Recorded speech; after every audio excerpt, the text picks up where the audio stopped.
What if I told you that everything you thought you knew about this period was incomplete? The shimmering armor, the elegant calligraphy, stoic warrior meditating beneath a cherry blossom tree, these are the images that flicker through your mind when you hear the word samurai. Perhaps you've seen them depicted in vibrant anime, flashing with impossible speed, their honor as unblemished as a freshly fallen snow. You might even hum a nostalgic tune, noble purpose and serene discipline. But let's peel back that gilded layer, shall we? Now the comfortable glow of the screen and into the mud, the blood, and the biting wind of feudal Japan itself. Imagine waking not to a gentle sunrise, but to the jarring clang of a bell, a sound that echoes with the urgency of impending conflict, and a tranquil garden but a rough straw-matted room. The air is thick with the mingled scents of stale incense, unwashed bodies, tang of iron. Your rough cotton fundosha clings uncomfortably to your skin. The silken robes of your imagined fantasies. You are of Gokunen, a low-ranking samurai, minor daimyo in the province of Heisen, sometime in the late 15th century during the tumultuous Sengoku Jidai warring states. Your hands, roughened by years of wielding a sword and tending to your major plot of land, for most samurai were also farmers, tremble slightly as you reach for your katana. Not a gleaming, perfectly balanced masterpiece, but a functional weapon, its steel showing the marks of repeated sharpening. Suka wrapped in worn leather, the weight of it is familiar, a constant, heavy presence. The chill of the morning air seeps into your bones, a stark contrast to the warmth you expected from your romanticized notions. Murmur of other men in the compound, their voices rough, their laughter coarse. There is no poetry here, reality of survival. Pass and you discover that the honor you so readily associate with the samurai was often a precarious tightrope walk, threatened by the brutal demands of loyalty and survival. Your daimyo, Lord Matsura, volatile temper and insatiable ambition. His castle, a stark, posing structure of wood and stone perched on a hill overlooking the grey, choppy sea, is a place of constant tension. The walls offer little comfort against the gnawing fear of attack. The food you eat is simple rice, pickled vegetables, and occasionally, or fishing has been good, a piece of dried fish.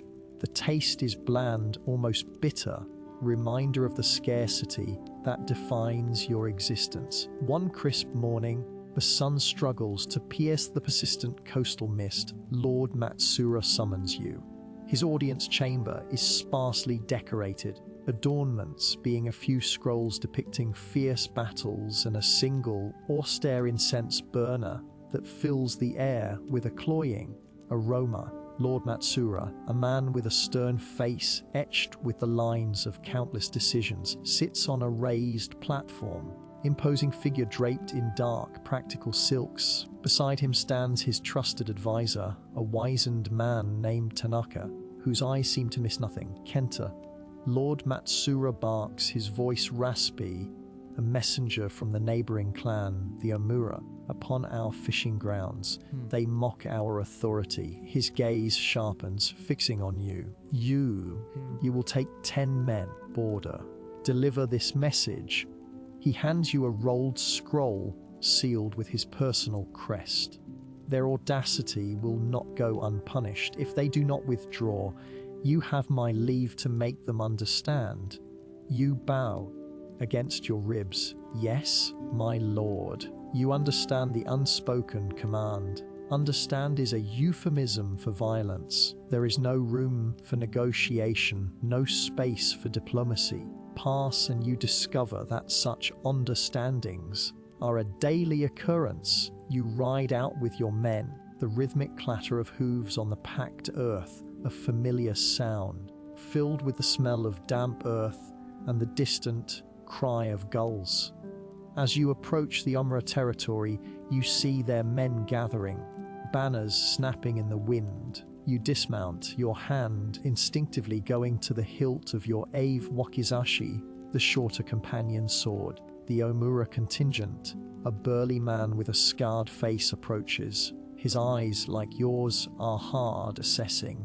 You trespass, he sneers, his voice rough. This land belongs to Lord Omura. You unfurl the scroll, steady despite the tremor in your gut. Lord Matsura demands you cease your incursions. Only warning. The Omura leader laughs, a harsh, grating sound. A warning, we fear no Matsura. He draws his own sword, the steel glinting ominously. Tell your lord that the Omura will take what is theirs. Of the weeks pass, and you discover that the pitched battles, the duels to the death, dramatic spectacles, but the brutal reality of samurai life. There are no easy victories, only survival.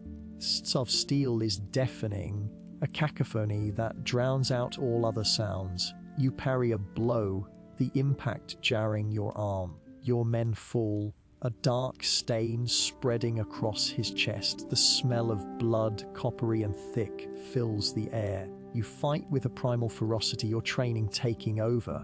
There is no time for fear, no room for hesitation. A mistake here means death, just for you, but for the men who follow you, and ultimately for your lord. You are not a hero in a story, you are a tool, a weapon. You are discarded. Later, back in the relative safety of your lord's compound, you tend to your wounds. A dull throb, a constant companion. You clean your sword, the ingrained blood a grim testament to the day's work. Wool of your tunic chafes against a cut on your arm. You eat your meager meal, the taste of rice now even more unappealing. Faces of your fellow samurai, the same wariness, the same stoicism reflected in their eyes. The glory you imagined. This is the endless cycle of violence, the constant threat of death, the crushing weight of duty. And you discover that even in moments of supposed peace, the shadow of death loomed large. A misplaced word could lead to a challenge, a duel. Seppuku ritual suicide was not a noble act of defiance, but a grim necessity, lost honor to avoid shame. You see the fear in the eyes of men who have failed their lord. Desperate attempt to find a way out of an impossible situation. It is a world of constant vigilance, of unspoken rules and swift consequences. You realize that the romanticized image of the samurai is a fragile veneer, easily shattered by the harsh realities of their existence. Tomorrow you will do it all again, and the next day, and the day after that. The cycle continues, unforgiving. Picture yourself stepping through time into a world that operated by entirely different rules. Shimmering illusion of romanticized warriors, the almost ethereal grace of the cherry blossom dusted warrior begins to fray at the edges. The polished surface, the carefully curated image. Now, the rough, unvarnished reality of being a samurai in feudal Japan, specifically during the tumultuous Sengoku Warring States period, roughly 1467-1650, begins to assert itself.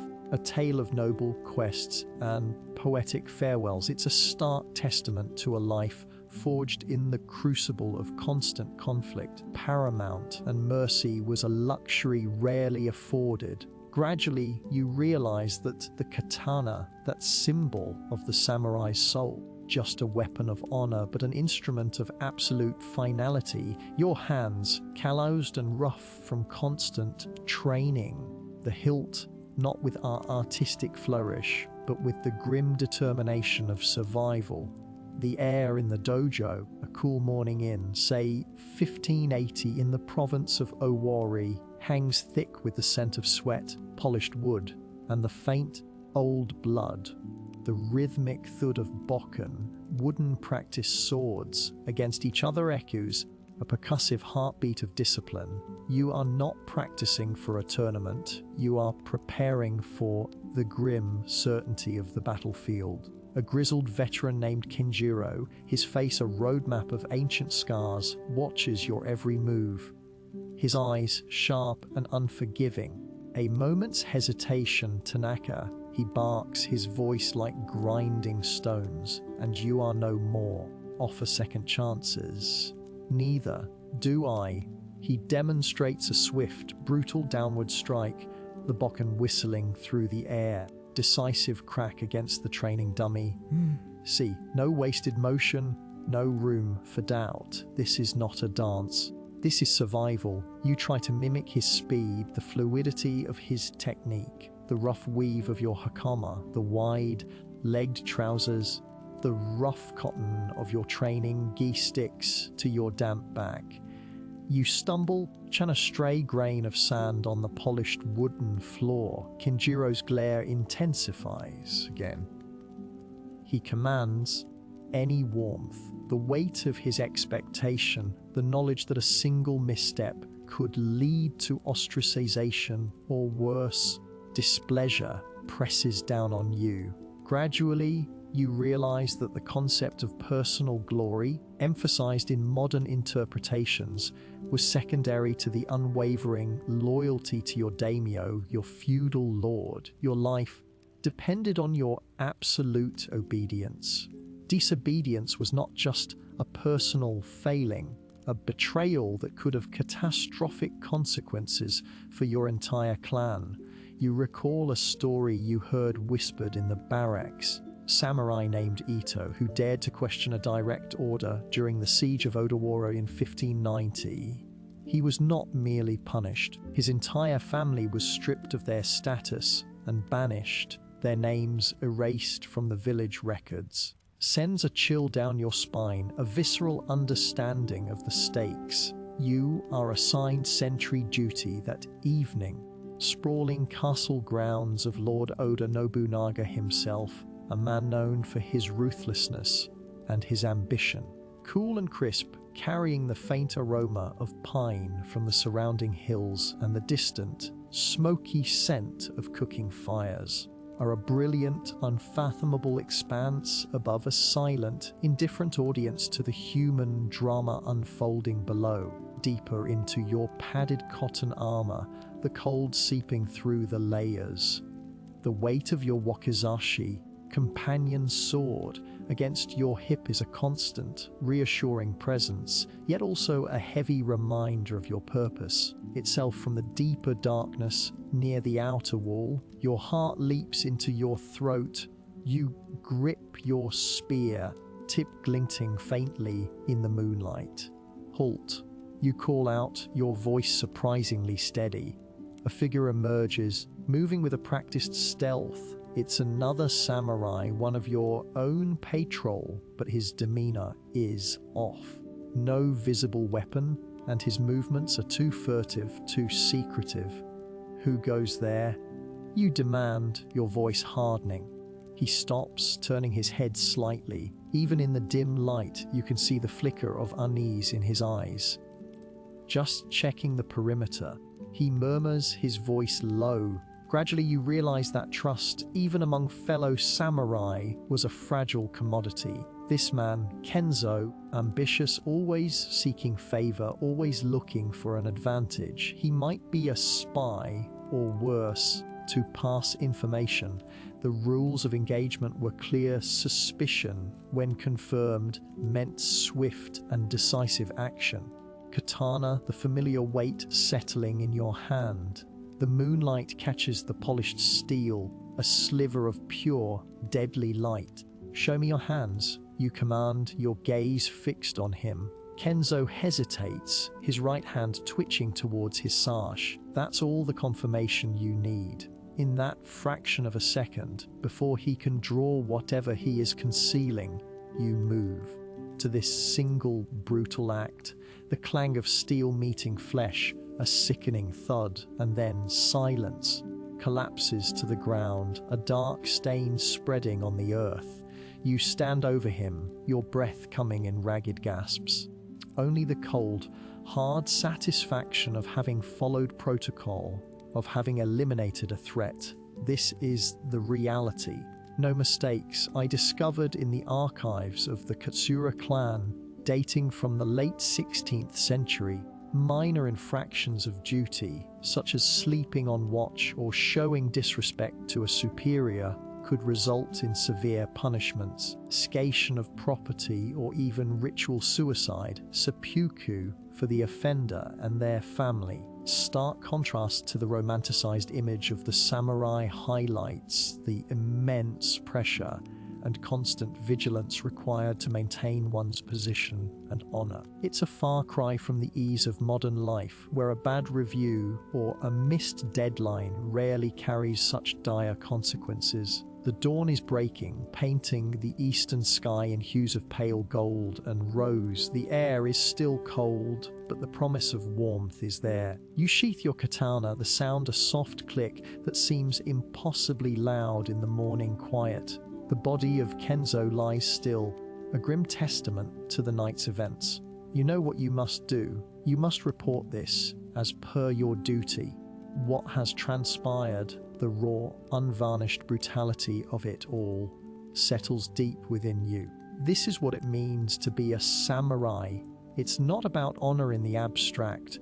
It's about the constant application of discipline, the willingness to execute and be executed without question.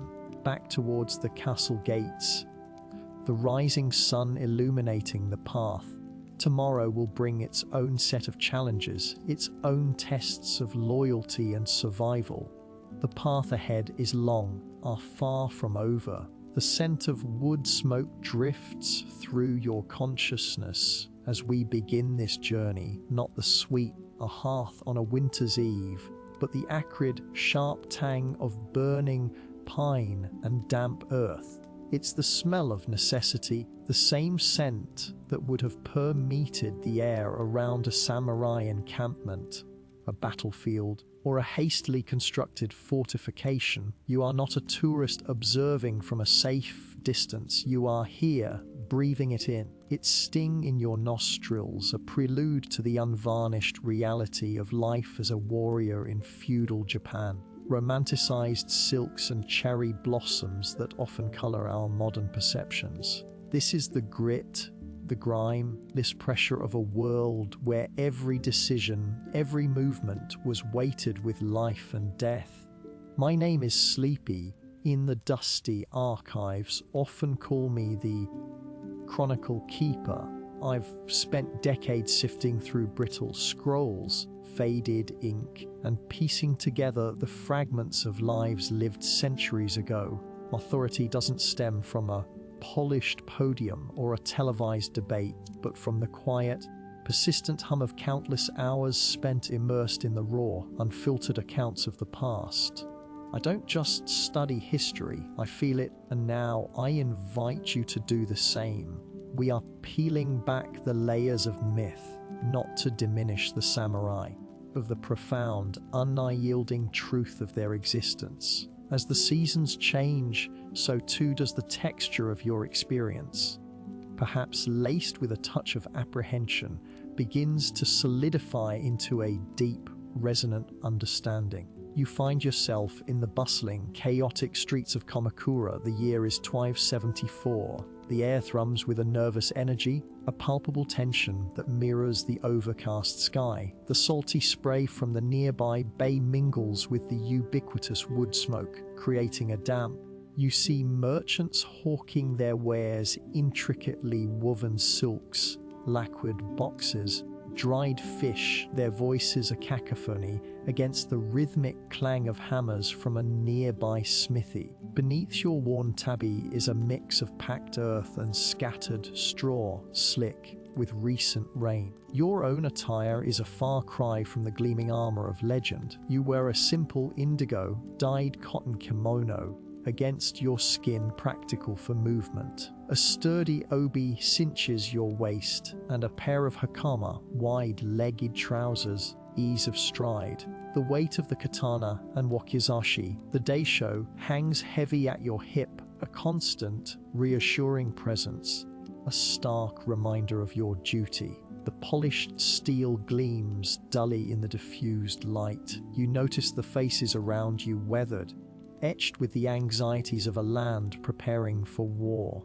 The Mongol invasion fleets, by divine winds in 1274 and again in 1281, cast a long shadow, a constant threat that shaped the very fabric of daily life. Unassuming tea house, its paper shoji screens casting soft, diffused light onto the tatami matting. The aroma of roasted barley tea, earthy and slightly bitter, fills the air, a welcome contrast to the dampness outside. Seated at a low table is your mentor, a seasoned warrior named Kenjiro, his face a roadmap of past campaigns, his eyes sharp and observant. He gestures for you to sit. The wind carries whispers of unrest, young one. Kenjiro begins, his voice a low rumble. He pours you a cup of the warm tea, its heat seeping into your chilled hands. The Khan's ships are a storm on the horizon. Tranquil harbor can be shattered. He sips his own tea, his gaze fixed on some distant point. Remember this, strength is not solely in his blade, but in his mind. A moment of hesitation, a flicker of doubt, fatal as a well-aimed arrow. You nod, absorbing his words. You've already learned the intricacies of kenjutsu, sword fighting, the precise footwork, the devastating strikes. But Kenjiro's teachings go deeper, focusing on the mental fortitude required. What of the common folk, sensei? You ask, your voice quiet. Understand the sacrifices we make? Kenjiro lets out a short, dry chuckle. They understand hunger, understand the cold, and they understand fear. Our sacrifices are their shield. They see the banners, they hear the drums, victory, but their lives are not ruled by Bushido, by the code of the warrior. Their concerns are simpler, more immediate. The way of the world, and it is our duty to protect it, fully comprehend our burden or not. He places his cup down with a soft thud. The Emperor's decree is clear. Bodied men must be ready. We train not for glory, but for survival. As the seasons change, you find yourself observing a different facet of samurai life, one that is often overlooked in the grand narratives of battlefield heroism. Modest estate, a sprawling yet functional dwelling that serves as the home for a mid-ranking samurai, Lord Hiroshi. The scent here is of polished wood, dried herbs used for medicine, and the faint plum blossoms from the inner garden. Sunlight streams through the open shoji, illuminating dust motes dancing in the air. Lady Hana, a woman of quiet dignity, is overseeing the preparation of a meal. Wears a layered kimono of muted silks, her movements graceful and efficient. You watch as she inspects the rice, perfectly cooked, and the fresh vegetables still dewy from the morning harvest, filled with the gentle clatter of ceramic bowls and the murmur of conversation between servants. Harvest has been good this year, thank the kami, Lady Hana says, her voice soft but clear. She turns to you, gracing her lips. But even a good harvest does not guarantee a full belly when the war drums sound. My husband trains daily, are ever vigilant. Yet, the true strength of a samurai lies not only in his skill with a blade, but in the stability of his home, being of his family. She gestures towards a young boy, perhaps 7 years old, practicing his calligraphy on a scroll. His brow is furrowed in concentration, his ink brush steady in his small hand. Learn the ways of the warrior, she continues. But he must also understand the arts, the governance, responsibilities that come with his station. A samurai is a protector, yes, but he is also a leader, a steward. He must be as adept with a brush as he is with a bow.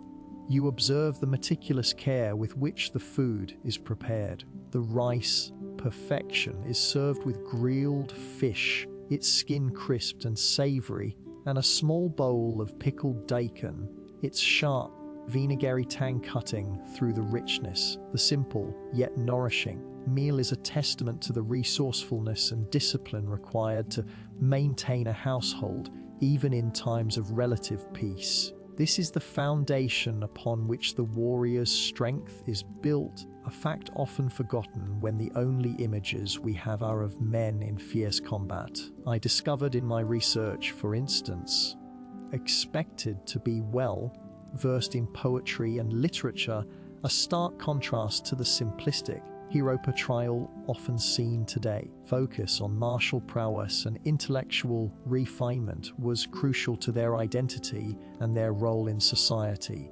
As the seasons change, the profound interconnectedness of this society, the intricate web of duties and obligations that bound every individual, that you understand that a samurai's life was not a solitary pursuit of honor, but a complex interplay of personal discipline, responsibility, and unwavering loyalty to his lord and his land. The harsh realities of war were ever present, that loomed large, but it was the quiet strength of home, the dedication to duty in all its forms, that truly defined the samurai. The standing, this feeling of the past, not as a series of disconnected events, but as a living, breathing continuum. What I strive to convey, the scent of wood smoke, once a stark reminder of hardship, now begins to evoke a sense of resilience, of a people forged in the fires of adversity. You carry this feeling with you as we prepare to delve deeper. Firsthand, the moments of intense pressure, the choices that defined a life, and the consequences that followed. Of the samurai, there was indeed no mercy and no room for mistakes. You've seen the movies, read the books. The lived reality was something else entirely. The scent of wood smoke drifts through your consciousness as we begin this journey. Burn of a modern fireplace, but the acrid tang of charcoal and damp straw, companion in the drafty wooden halls and packed earth courtyards of feudal Japan. You're not just an observer anymore.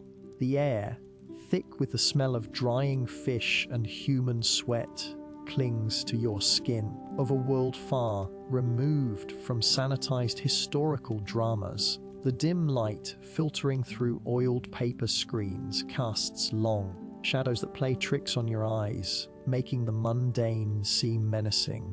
The low hum of distant voices, sharp cry of a hawk overhead forms the soundtrack to your awakening.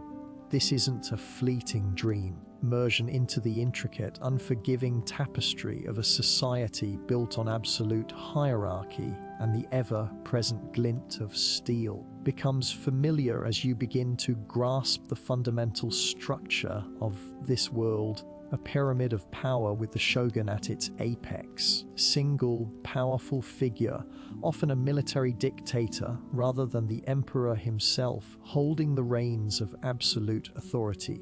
A democracy, it was a system where loyalty, enforced by the constant threat of violence, was paramount. The shogun sat the daimyo, territorial lords who commanded vast swaths of land and armies of their own.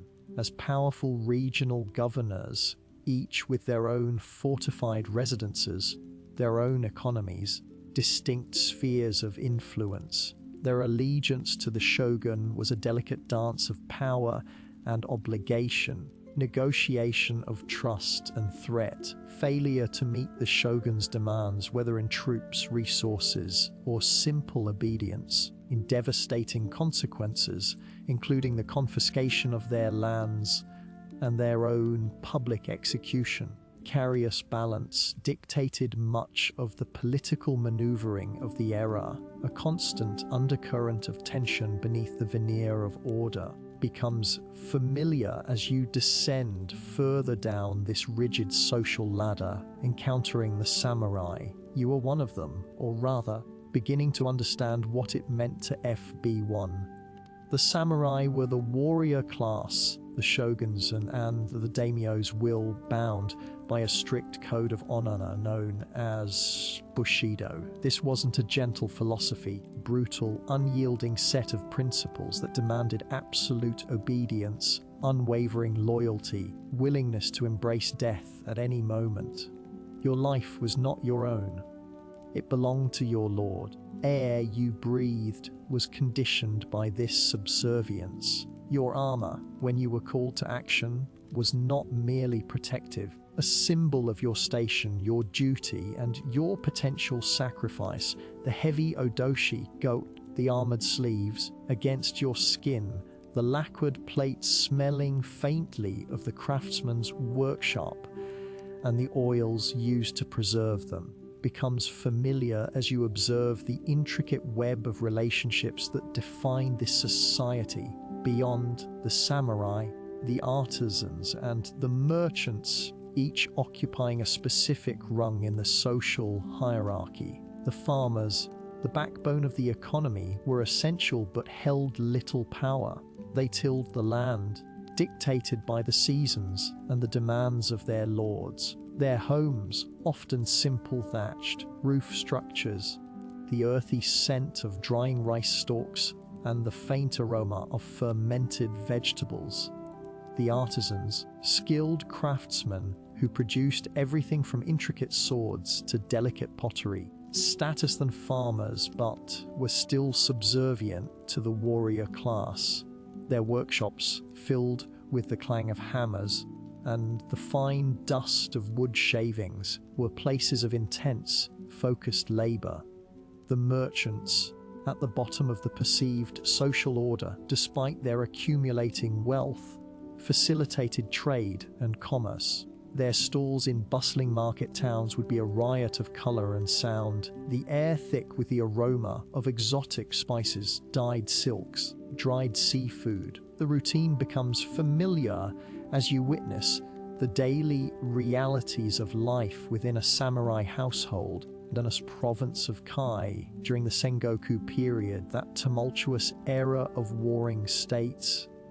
You wake before dawn, chill of the morning seeping through the paper walls of your sleeping quarters. Texture of the tatami mats beneath your bare feet is a familiar sensation. You would perform your morning ablutions, the water surprisingly cold, and then don your hakama and kimono, the layers of silk and cotton feeling both restrictive and comforting. Breakfast of rice porridge, perhaps flavored with a touch of pickled plum, would be served. The salty sweetness, a stark contrast to the blandness of the rice itself. The taste would be sharp, grounding, becomes familiar as you engage in conversations that reveal the stark realities of your existence.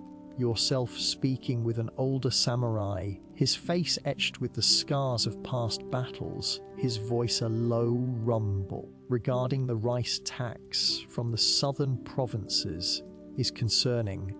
The older samurai, Kenji, might say, fixed on the distant mountains, Lord Takeda demands unwavering support, yet the harvests have been poor. You would respond, careful. We will fulfill our obligation, Kenji-sama. Our duty is to the clan. Like Kenji might nod slowly, the movement of his head barely disturbing the stillness. Duty. A heavy word, young one, the weight of 1,000 lives and the sting of 1,000 failures. Remember that when the time comes, the routine becomes familiar as you also interact with the women of the household, often confined but crucial. Perhaps you speak with Hana, the wife of a fellow samurai, movements graceful as she supervises the preparation of the evening meal. The aroma of simmering broth, infused with ginger and soy. The scouts report movement from the western border. Hana might tell you, her voice soft but firm, is mobilizing the reserves. Prepare yourself, or your reply would be curt, acknowledging the gravity of her words. I am ready. Sand on the routine becomes familiar as you understand that even within the samurai class there were distinctions. The Ive Gokunen formed the core of the army, their loyalty inherited and deeply ingrained.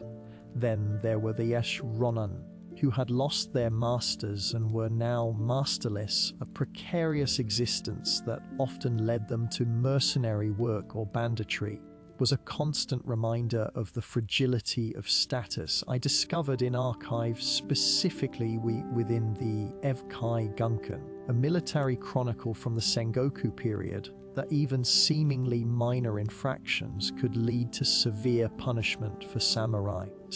A moment of hesitation in battle, or even a gambling debt could result in seppuku, ritual suicide, self-disembowelment performed with a short sword, often with the assistance of a trusted second, to deliver a final. The sheer finality of it, the absolute zero tolerance for error, testament to the pressures faced by these warriors. It's a stark contrast to modern notions of career progression or even personal accountability. There was no HR department to appeal to. Blade, the routine becomes familiar as you realize that this structured society, while appearing stable from a distance, was in a constant state of flux. The peace of one decade could easily shatter into the chaos of the next. The shogun's authority, absolute in theory, could be challenged by ambitious daimyo. The samurai could be tested by the promise of greater reward or the threat to his family. Inherent instability meant that the warrior's readiness for conflict was not an occasional state but a permanent condition. Katana, the polished steel cool and smooth beneath your fingers, was a constant reminder of this reality. The scent of the whetstone, the faint metallic tang it left in the air, was the smell of preparedness. This intricate social structure, pyramid of power and obligation, is the bedrock upon which the samurai's life was built. Standing this context is not merely academic, it is essential to grasping the sheer intensity of their existence, stage upon which their brutal, unforgiving reality unfolded.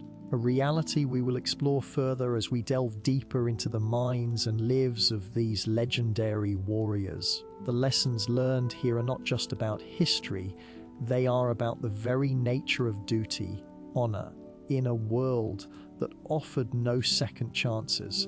Most people think they understand this historical period. Be further from the truth. You've been shown the gleaming armor, the swift sword play, the stoic discipline. But what if I told you that every polished surface hid the grime of constant struggle? Swift movement was born from agonizing repetition, and that stoicism was often a mask for a gnawing fear. The layers of what it truly meant to be a samurai, to inhabit that unique and often terrifying existence in the heart of feudal Japan.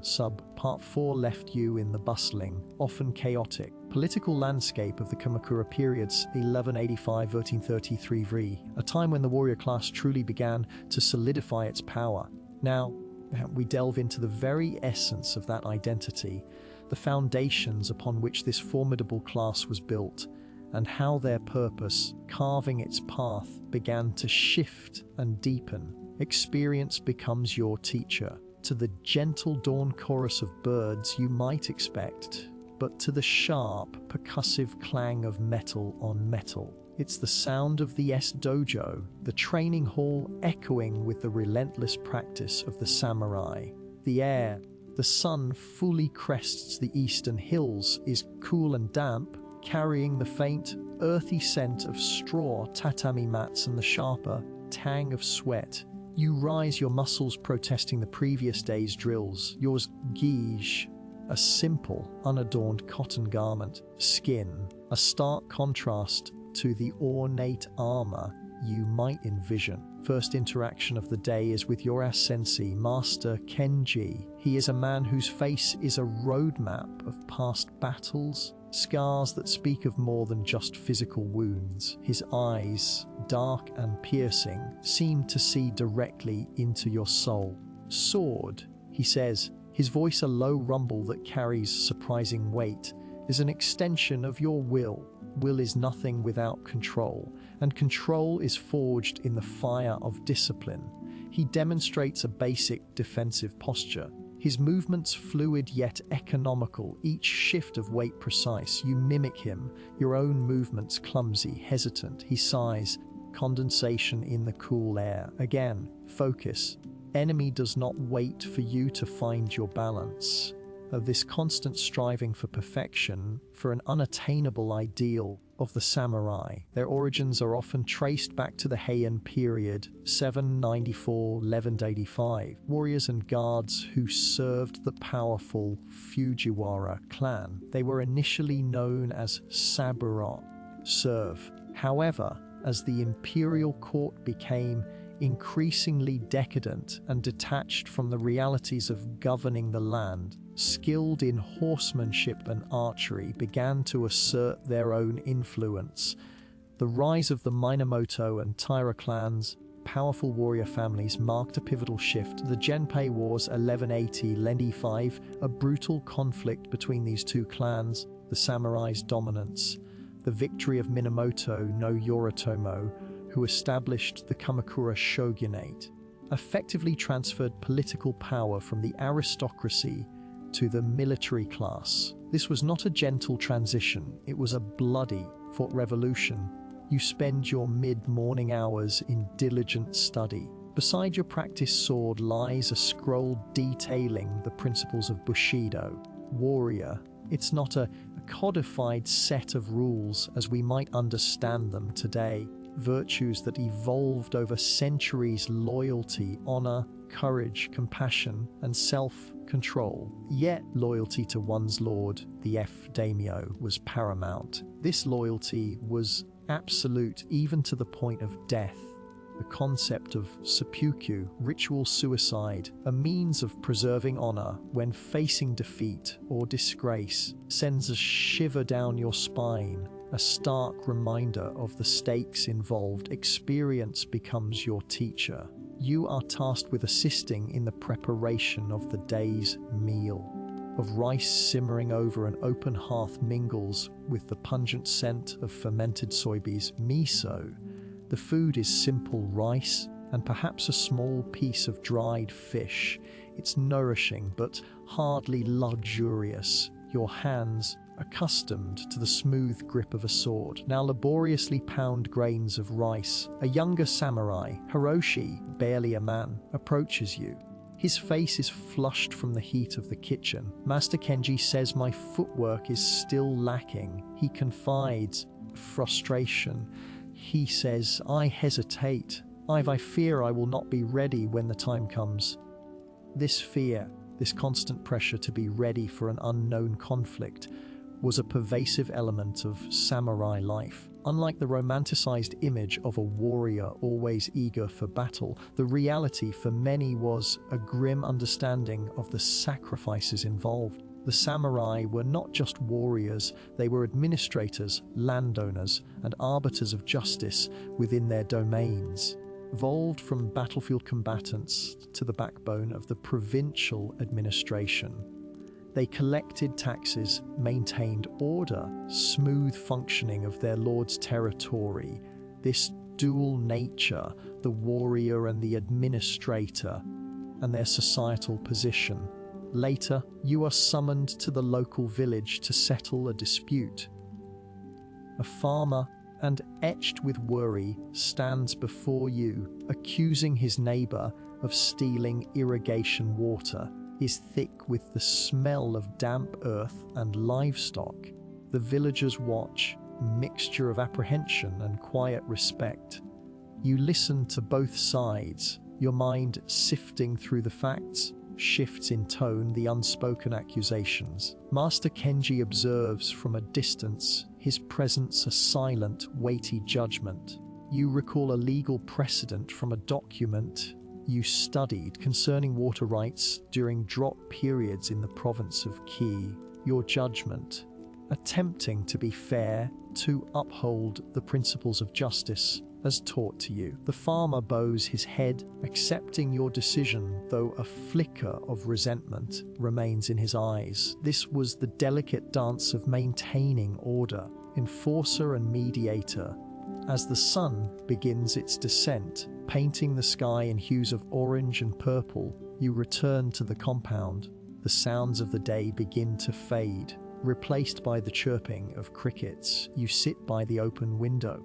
Evening breeze, carrying the scent of pine from the surrounding hills. You reflect on the day, pursuit of perfection, on the heavy burden of responsibility. That being a samurai was not about glory or conquest. It was about an unyielding commitment to duty, lived on the razor's edge of discipline and consequence. The polished armor was not just protection, a symbol of the immense pressure to remain unbroken. Tomorrow, the cycle will begin anew, the lessons etched deeper into your being. The weight of the sword and the weight of the life it represents settles upon your shoulders, preparing you for the intricate web of loyalty and obligation that will be woven in the next stage of your journey. Theological evidence tells us stories that Hollywood never bothered to explore, tales etched not in celluloid, but in hardened earth, in the very grain of ancient wood and in the whisper of wind through forgotten battlefields. You feel the grit of centuries under your fingernails as you sift through the remnants of a life lived under the strictures of Bushido, far removed from the polished, almost saintly figures often portrayed. You're not just observing, feeling the weight of expectation, the constant hum of vigilance that defined the existence of those who pledged their lives to the warrior's path. Gentle unfolding, it's a stark awakening to a reality forged in iron and tempered by absolute duty. Veneer is stripped away, revealing the raw, often brutal. To be a samurai in the tumultuous expanse of feudal Japan, a period stretching from the 12th century onward, when loyalty was a currency more valuable than gold, and a single misstep could unravel an entire lineage. An ancient iron fills your nostrils, a pungent reminder of the physical realities of warfare and survival. Standing deepens as we move beyond the idealized notions of chivalry to the practical application of the warrior's code. Bushido, translated as the way of the warrior, was not a static doctrine but a living, breathing ethos that evolved across centuries. Exigencies of constant conflict and the intricate web of relationships that bound samurai to their lords. Interpretations, particularly those influenced by Confucianism and Zen Buddhism, virtues like compassion and self-control, the foundational principles, were forged in a far more primal crucible. Samurai emerging from the Heian period 794–985 as skilled horsemen and archers, primary loyalty often to their immediate clan and the land they defended. The strictures we often associate with Bushido, absolute obedience, unwavering courage, found sense of honor, were honed through generations of skirmishes and larger-scale battles. 1180–1195 that saw the rise of the Kamakura shogunate to the Sengoku Jidai, a warring states period roughly 1467–1655, unparalleled internal strife. Consider the daily life of a samurai, not in a serene dojo practicing calligraphy, fields of a provincial stronghold during the 15th century. You are Kenji, serving Lord Matsudaira in Mikawa province. The chill of early dawn bites at your exposed skin as you don your Yoroi, the layered lamella armor, meticulously tied with silk cords, a process that takes precious minutes you can ill afford to waste. Stale sweat and oiled leather is a constant companion. Your katana, the soul of the samurai, rests heavy and reassuring at your hip, its polished steel reflecting the dim light of the oil lamp. You hear the distant crowing of roosters, in peacetime would herald a new day of farming or trade, but now, in this volatile era, is a reminder of what you are sworn to protect and what you might have to kill to defend. Your breakfast is simple: lukewarm miso soup and a handful of cold leftover rice. The texture is bland, but it provides the necessary fuel. Nod with your comrade, Hiroshi, his face etched with the same wary vigilance you feel. Any word from the scouts? Hiroshi asks, his voice a low rumble. Only that Oda Nobunaga's forces are consolidating their gains to the north. You reply, unsettling presence. Lord Matsudaira is concerned. Your conversation is brief, functional. Little room for idle chatter when the threat of invasion or internal betrayal is a constant shadow. You check the edge of your wakizashi, the shorter companion sword, its keenness a testament to the painstaking work of the swordsmith, whose own life was dedicated to perfection. You remember seeing him, his brow furrowed in concentration, rhythmic clang of his hammer echoing through the forge, the air thick with the scent of charcoal and quenching steel, demands our readiness. Hiroshi states, his gaze fixed on the eastern horizon. No room for error, for the unprepared. You feel a familiar tightening in your gut. This is the essence of the warrior's path. State of preparedness and acceptance of the brutal realities of conflict. The romantic ideals of Bushido, is on honor and loyalty, are not abstract philosophical concepts, very mechanisms that ensure survival in a world where life is cheap and death is a constant, unwelcome visitor. You recall an incident from your youth, a skirmish with a rival clan where a moment of hesitation, a single poorly aimed arrow of a trusted friend. The memory still stings, a visceral reminder of the unforgiving nature of your chosen path. Your understanding deepens as we examine the practical implications of the samurai's code. Loyalty, for instance, passive sentiment. It was an active, often perilous commitment, was inextricably bound to that of his daimyo's feudal lord. Betrayal was not just a moral failing, political and social death sentence, not only for the individual, but for their entire family. This often meant engaging in acts that modern standards would be considered ruthless. The concept of seppuku, ritual suicide, was not merely an act of shame, but a profound demonstration of loyalty and atonement. Restore honor to oneself and one's lord when facing defeat or disgrace. Discovered in the archives of the Tokugawa period, 1603-1868, that while seppuku was codified, its practice was deeply ingrained in the warrior culture long before. It was the ultimate testament to a samurai's commitment to his lord, assertion of control in a life often dictated by the whims of others. The physical act itself was described in stark, the precise incision, the agonizing pain, the ritualistic decapitation by a trusted second, spectacle of absolute discipline, a chilling embodiment of the no mercy, no mistakes mentality, a phantom H in your abdomen, a visceral reaction to the descriptions you've encountered. The samurai were not automatons, forced to confront and master their deepest fears. The emphasis on martial prowess was paramount. Training was relentless, beginning at a young age. You would have spent hours honing your skills with the Yumi of both the Nasnagenitus Polium, and of course, the weight of the practice swords. The calluses on your hands, ache in your muscles, these were the tangible markers of your dedication. The food, while often simple, was also practical. The staple, supplemented by vegetables, fish, and sometimes, if fortune smiled, game. The preparation was efficient sustenance without unnecessary fuss. Imagine sitting on a tatami mat in a sparsely furnished room, the scent of drying herbs hanging in the air, the rough texture of the straw beneath your fingers.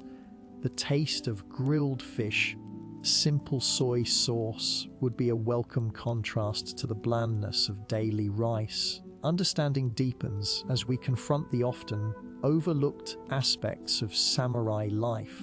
While the image of the solitary warrior is powerful, existed within a complex social structure. They were administrators, diplomats, and, in times of peace, even scholars. However, aspect remained the defining characteristic. The shogunate, the military government, held ultimate authority. The samurai were its instruments. The period of 1603-1867, a time of relative peace, saw a shift in the samurai's role, becoming bureaucrats and administrators. Yet, the underlying ethos, the readiness for conflict, never truly faded. Conversation you had with an elderly samurai, a veteran of the Sekigahara campaign, 1600s, a man whose hands, gnarled with age, still moved with the memory of swordplay. He spoke of the constant fear, not of death itself, but of dishonor. Without shame is the warrior's greatest victory. He had rasped, his eyes distant. Lived in fear of mistakes is no life at all. We were taught to embrace the possibility of death, to make it our ally, with courage.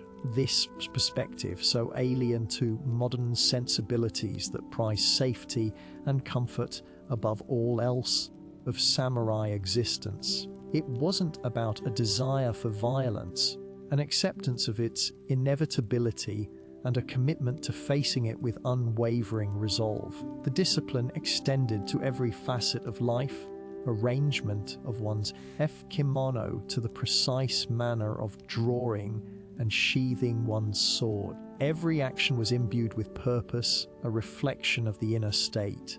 As the light outside your window begins to fade, shadows across the room, you feel a profound sense of connection to these ancient warriors. Scent of the cooling air carries with it the faint, almost imperceptible aroma of pine needles from the nearby mountains. Silence is broken only by the distant cry of a night bird, the rigid discipline, the acceptance of mortality, unwavering loyalty. These were not mere ideals, but the lived realities that shaped the samurai's existence. With a profound understanding of the immense pressure they lived under, a pressure that forged them into figures of both awe and terror, a vigil whose very lives were a testament to the unyielding demands of their code.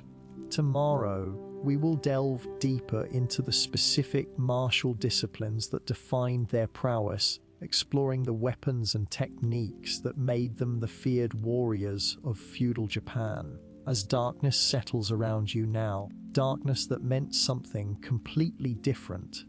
Not the gentle fading of twilight that signals rest, but a profound, encompassing void that could swallow you whole if your focus wavered. This was the darkness that permeated the training grounds of the samurai, a stark contrast to the soft, idealized portrayals often presented. Even before dawn broke, was thick with the metallic tang of sweat, the earthy scent of damp straw mats, and the faint charcoal from distant hearths. You awaken not to the chirping of birds, but to the sharp, guttural commands of your sensei. Crack in the pre-dawn chill, your muscles ache, a constant companion. The hours of relentless practice that had ended only a few hours prior. Weave of your simple kimono chafes against your skin, reminder of the unyielding discipline that defined your existence. Even the taste in your mouth dry, metallic from exertion and perhaps a touch of fear, was a testament to the world you inhabited. Changes as the first sliver of pale light, barely a suggestion of dawn, pierces the gloom. Today, like every day, forging you into a weapon, a living instrument of the warrior class. Your training is not merely physical, it is a meticulous of the self, a reshaping of your very being. You stand a child of perhaps 7 or 8 on a polished wooden dojo floor, cool surface a stark contrast to the splintered wood you'd often fall upon. Your sensei, Master Ishikawa, whose face was a roadmap of ancient scars and whose movements possessed a terrifying, coiled grace, circles you. His presence is a palpable weight, demanding absolute attention. You are weak, he states, his voice devoid of emotion, an accusation, but a simple, undeniable fact. Your stance is sloppy, your breath is shallow, you are a reed. A samurai is an oak, unyielding. He demonstrates, his body a blur of controlled power. A swift, precise movement, you are on the ground, the air knocked from your lungs. The impact is sharp, a sting that resonates through your small frame. Texture of the tatami mats presses against your cheek. You taste dust and the faint, lingering scent of incense that always seemed to cling to Master Ishikawa. The martial arts are not a sport, they are a language of survival. The intricate, deadly dance of the kenjutsu, the art of the sword, the weight of the wooden bokken in your hands feels immense, and grunt in own will. Each swing, each parry is practiced until your arms burn, until your vision blurs with fatigue. No room for error. A misplaced step, a moment's hesitation, and you imagine the cold, giving steel of a real blade finding its mark. The clang of fei bokken against sei bokken fills the training hall, a percussive, insistent sound that becomes the soundtrack to your childhood.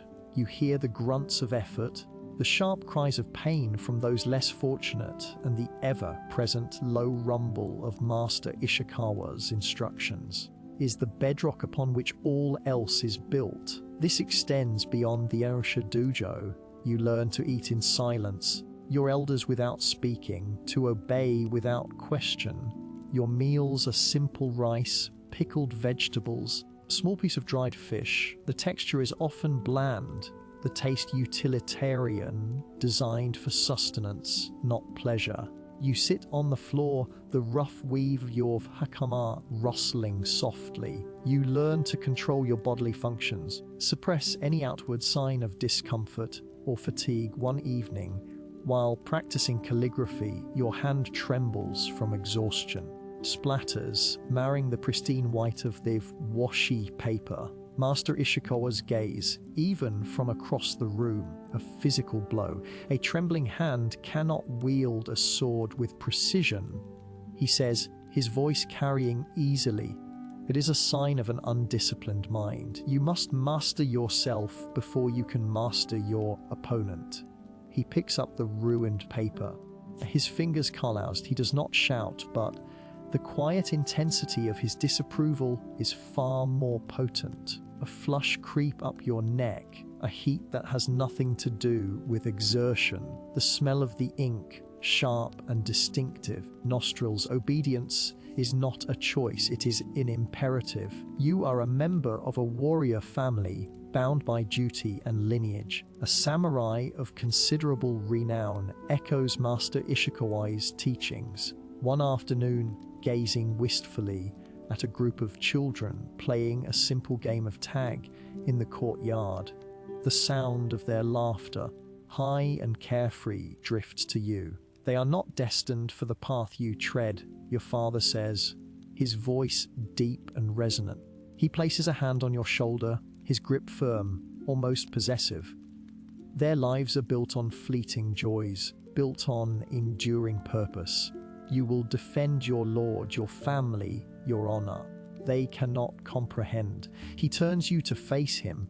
His eyes, dark and piercing, hold a mixture of pride and a deep sorrow. The scent of polished leather and the faint, lingering aroma of his pipe tobacco surround you. You must be ready. I discovered in the archives of a Kyoto monastery, through painstaking translation of brittle scrolls, this focus on self-mastery began at an age when modern children are just learning to tie their shoelaces. Bushi, the warrior class, were not born into privilege without immense responsibility, was an apprenticeship in a brutal craft. Lifespan of a samurai in the early Kamakura period, 1135–1333, was significantly shorter than that of the common folk, testament to the constant exposure to violence and the unforgiving nature of their training. This wasn't about building character. It was about creating an efficient, unfeeling instrument of war. The emotional landscape was as barren as a winter rice paddy, soft hues of sentimentality. The rhythm of life changes as you begin to internalize the lessons, not just as physical actions, reflexes. The fear never truly leaves, but it transforms, a sharp edge that owns your senses rather than paralyzes you. You learn to anticipate, to react before thought. The taste of ash, a constant undercurrent from the training fires, becomes a reminder of the purification you undergo. The rough wool of your training as Giev, cool feel of a freshly polished sword hilt, the sharp scent of pine from the surrounding forests. These are the textures and smells of your becoming. You are not just learning to fight, you are learning to be a samurai that begins in the suffocating darkness of unwavering discipline, a journey with no turning back. Mr. Ishikawa's commands, even in your dreams, are the lullabies of your warrior's birth. As you settle in tonight, let me transport you to a world both alien and achingly familiar, a world where the glint of steel was not merely a tool of war, but an extension of the soul. You've glimpsed the foundations in our previous journeys, the nascent samurai, the meaning of their path, this early training. Now we delve into the very sinews of their existence, the mastery of the blade, the discipline of the bow, profound communion with their steeds. This is not the romanticized ballad of cinematic duels. This is the brutal, in reality, of survival, where a single falter meant oblivion. The months teach you the language of the katana. Simply a weapon, it is a partner, a silent confessor. You feel its weight, balance honed by generations of smiths in workshops that smelled perpetually of coal smoke and quenching oil. In a dojo, bathed in the soft, diffused light filtering through shoji screens, with the scent of polished wood and the faint, metallic tang of sweat. Yours, hakama, rustles with each precise movement, the fabric whispering against the tatami mats. The sensei, a man whose face is a roadmap of past battles, watches your every breath, sharp as the edge of his own blade. He corrects your stance, a gentle yet firm pressure on your hip distribution. The body is a temple.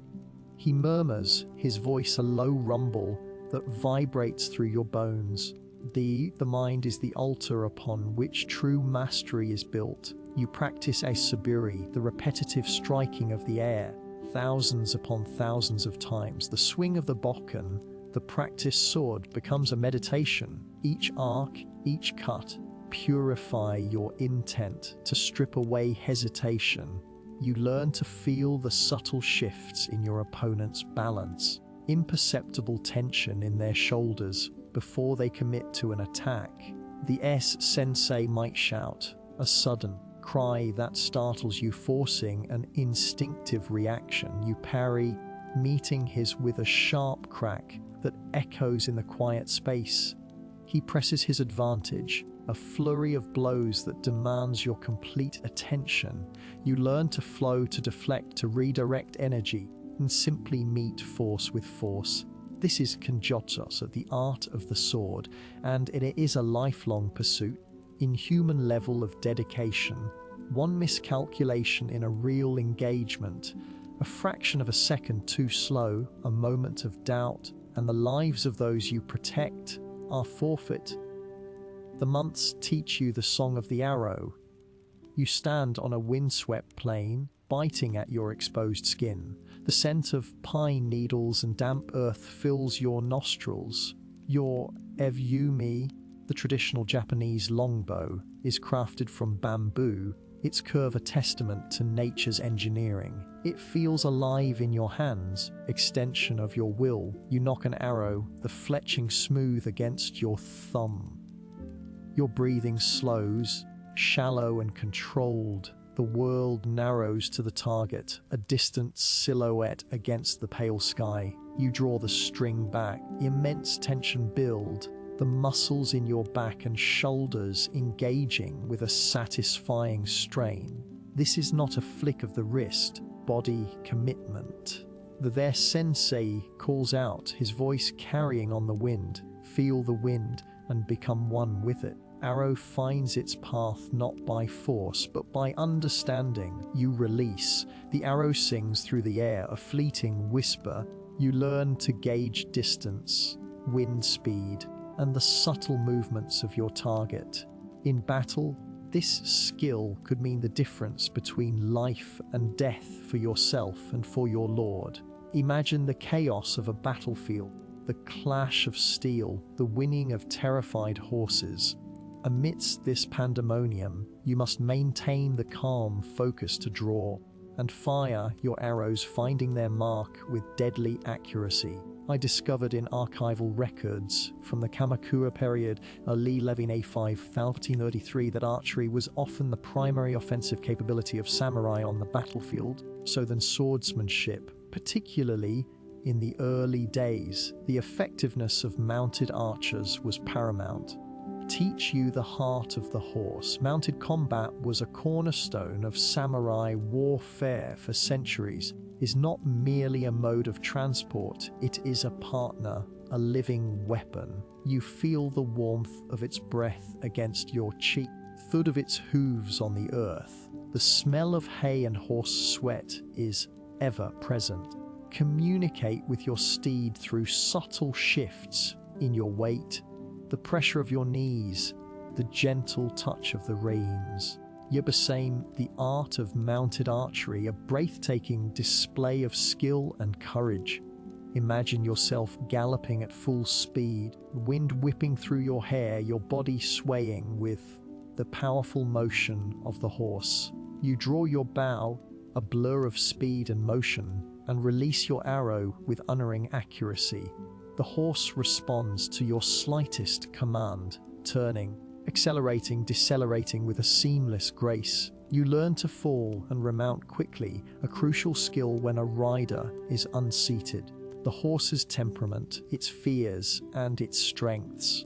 A well-trained warhorse could be the deciding factor in a skirmish, allowing you to outmaneuver opponents, deliver devastating archery attacks, or make a swift escape. One particularly vivid account I read described a samurai named Kusunoki Masashige, a renowned warrior from the late Kamakura period, who was celebrated for his exceptional horsemanship and his tactical brilliance on horseback, leading cavalry charges against numerically superior forces. The bond between samurai and horse was profound, built on trust and mutual reliance.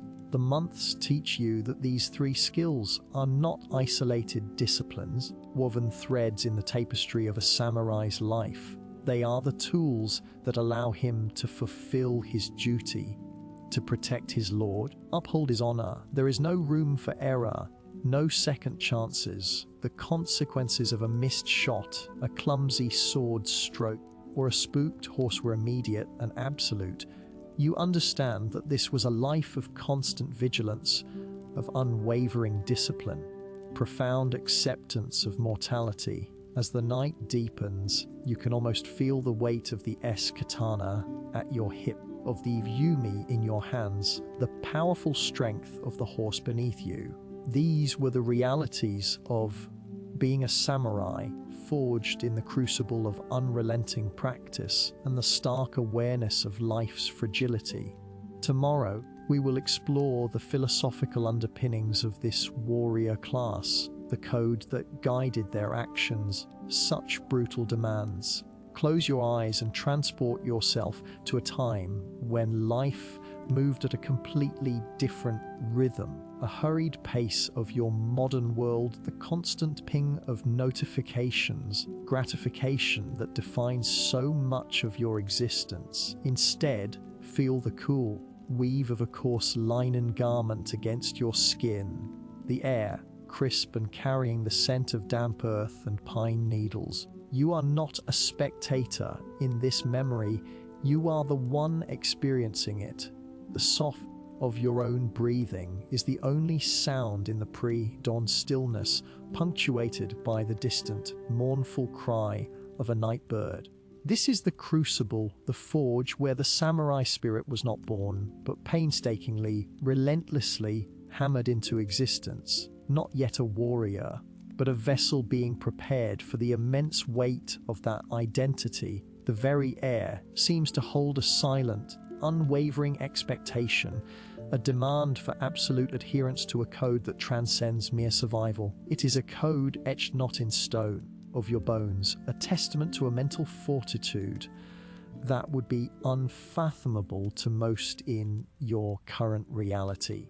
This journey into the heart of what it truly meant to be a samurai begins with the quiet, profound understanding that the battlefield was only the most visible manifestation of a far more intricate and demanding war waged within. Understand the concept of Stoicism not as a philosophical ideal, but as a practical, life-sustaining discipline. Imagine yourself at a secluded mountain monastery, perhaps one nestled in the Kii Peninsula of bustling cities like Kyoto or Kamakura. The year is 1457, a time of simmering conflict and shifting allegiances. A young boy, barely past your 10th year, yet already stripped of the comforts of your former life. Relentless cycle of physical exertion and mental discipline. You rise before the sun, stone floor seeping through your bare feet. Your first task is meditation, not the gentle, kind you might be familiar with, but a stark confrontation with your own physical discomfort. You sit for hours, muscles screaming, your mind a battlefield of distractions. The monks, their faces etched with years of unwavering focus, offer no solace, only quiet observation. They teach you to acknowledge the pain, to feel it, to understand its transient nature, to simply let it pass like a fleeting cloud across the vast expanse of the sky. You learn to control your breath, a steady anchor in the storm of sensation. One such morning, slivers of pale light pierce the monastery's wooden shutters. You are summoned by the elder monk, Master Ishikawa. His voice, a low rumble like distant thunder, carries an authority that commands absolute attention. He offers you a small bowl filled with a gruel so bland it tastes of nothing but the earth from which it came. Eat, he commands, his eyes piercing, holding yours. And understand that sustenance is not a pleasure, but a necessity. Your body is a tool, not indulged. You eat slowly, deliberately, forcing down each spoonful, focusing on the act of consumption itself, from any expectation of taste or satisfaction. Later, you are led to a small, enclosed courtyard where a single tree stands, its branches bare in the late autumn chill. You are instructed to stand beneath it, exposed to the elements. The wind whips around you, biting at your exposed skin. Rain begins to fall, a cold that soaks you to the bone. Your teeth chatter uncontrollably, and a deep ache settles into your very core. Forbidden to seek shelter, to complain, or even to flinch, Master Ishikawa observes from a distance, silent testament to the endurance he expects. You feel a primal urge to cry out, to flee, but the ingrained discipline, stoicism, holds you fast. You focus on the texture of the rough bark of the tree, the feel of the cold rain on your face, of your own shivering body.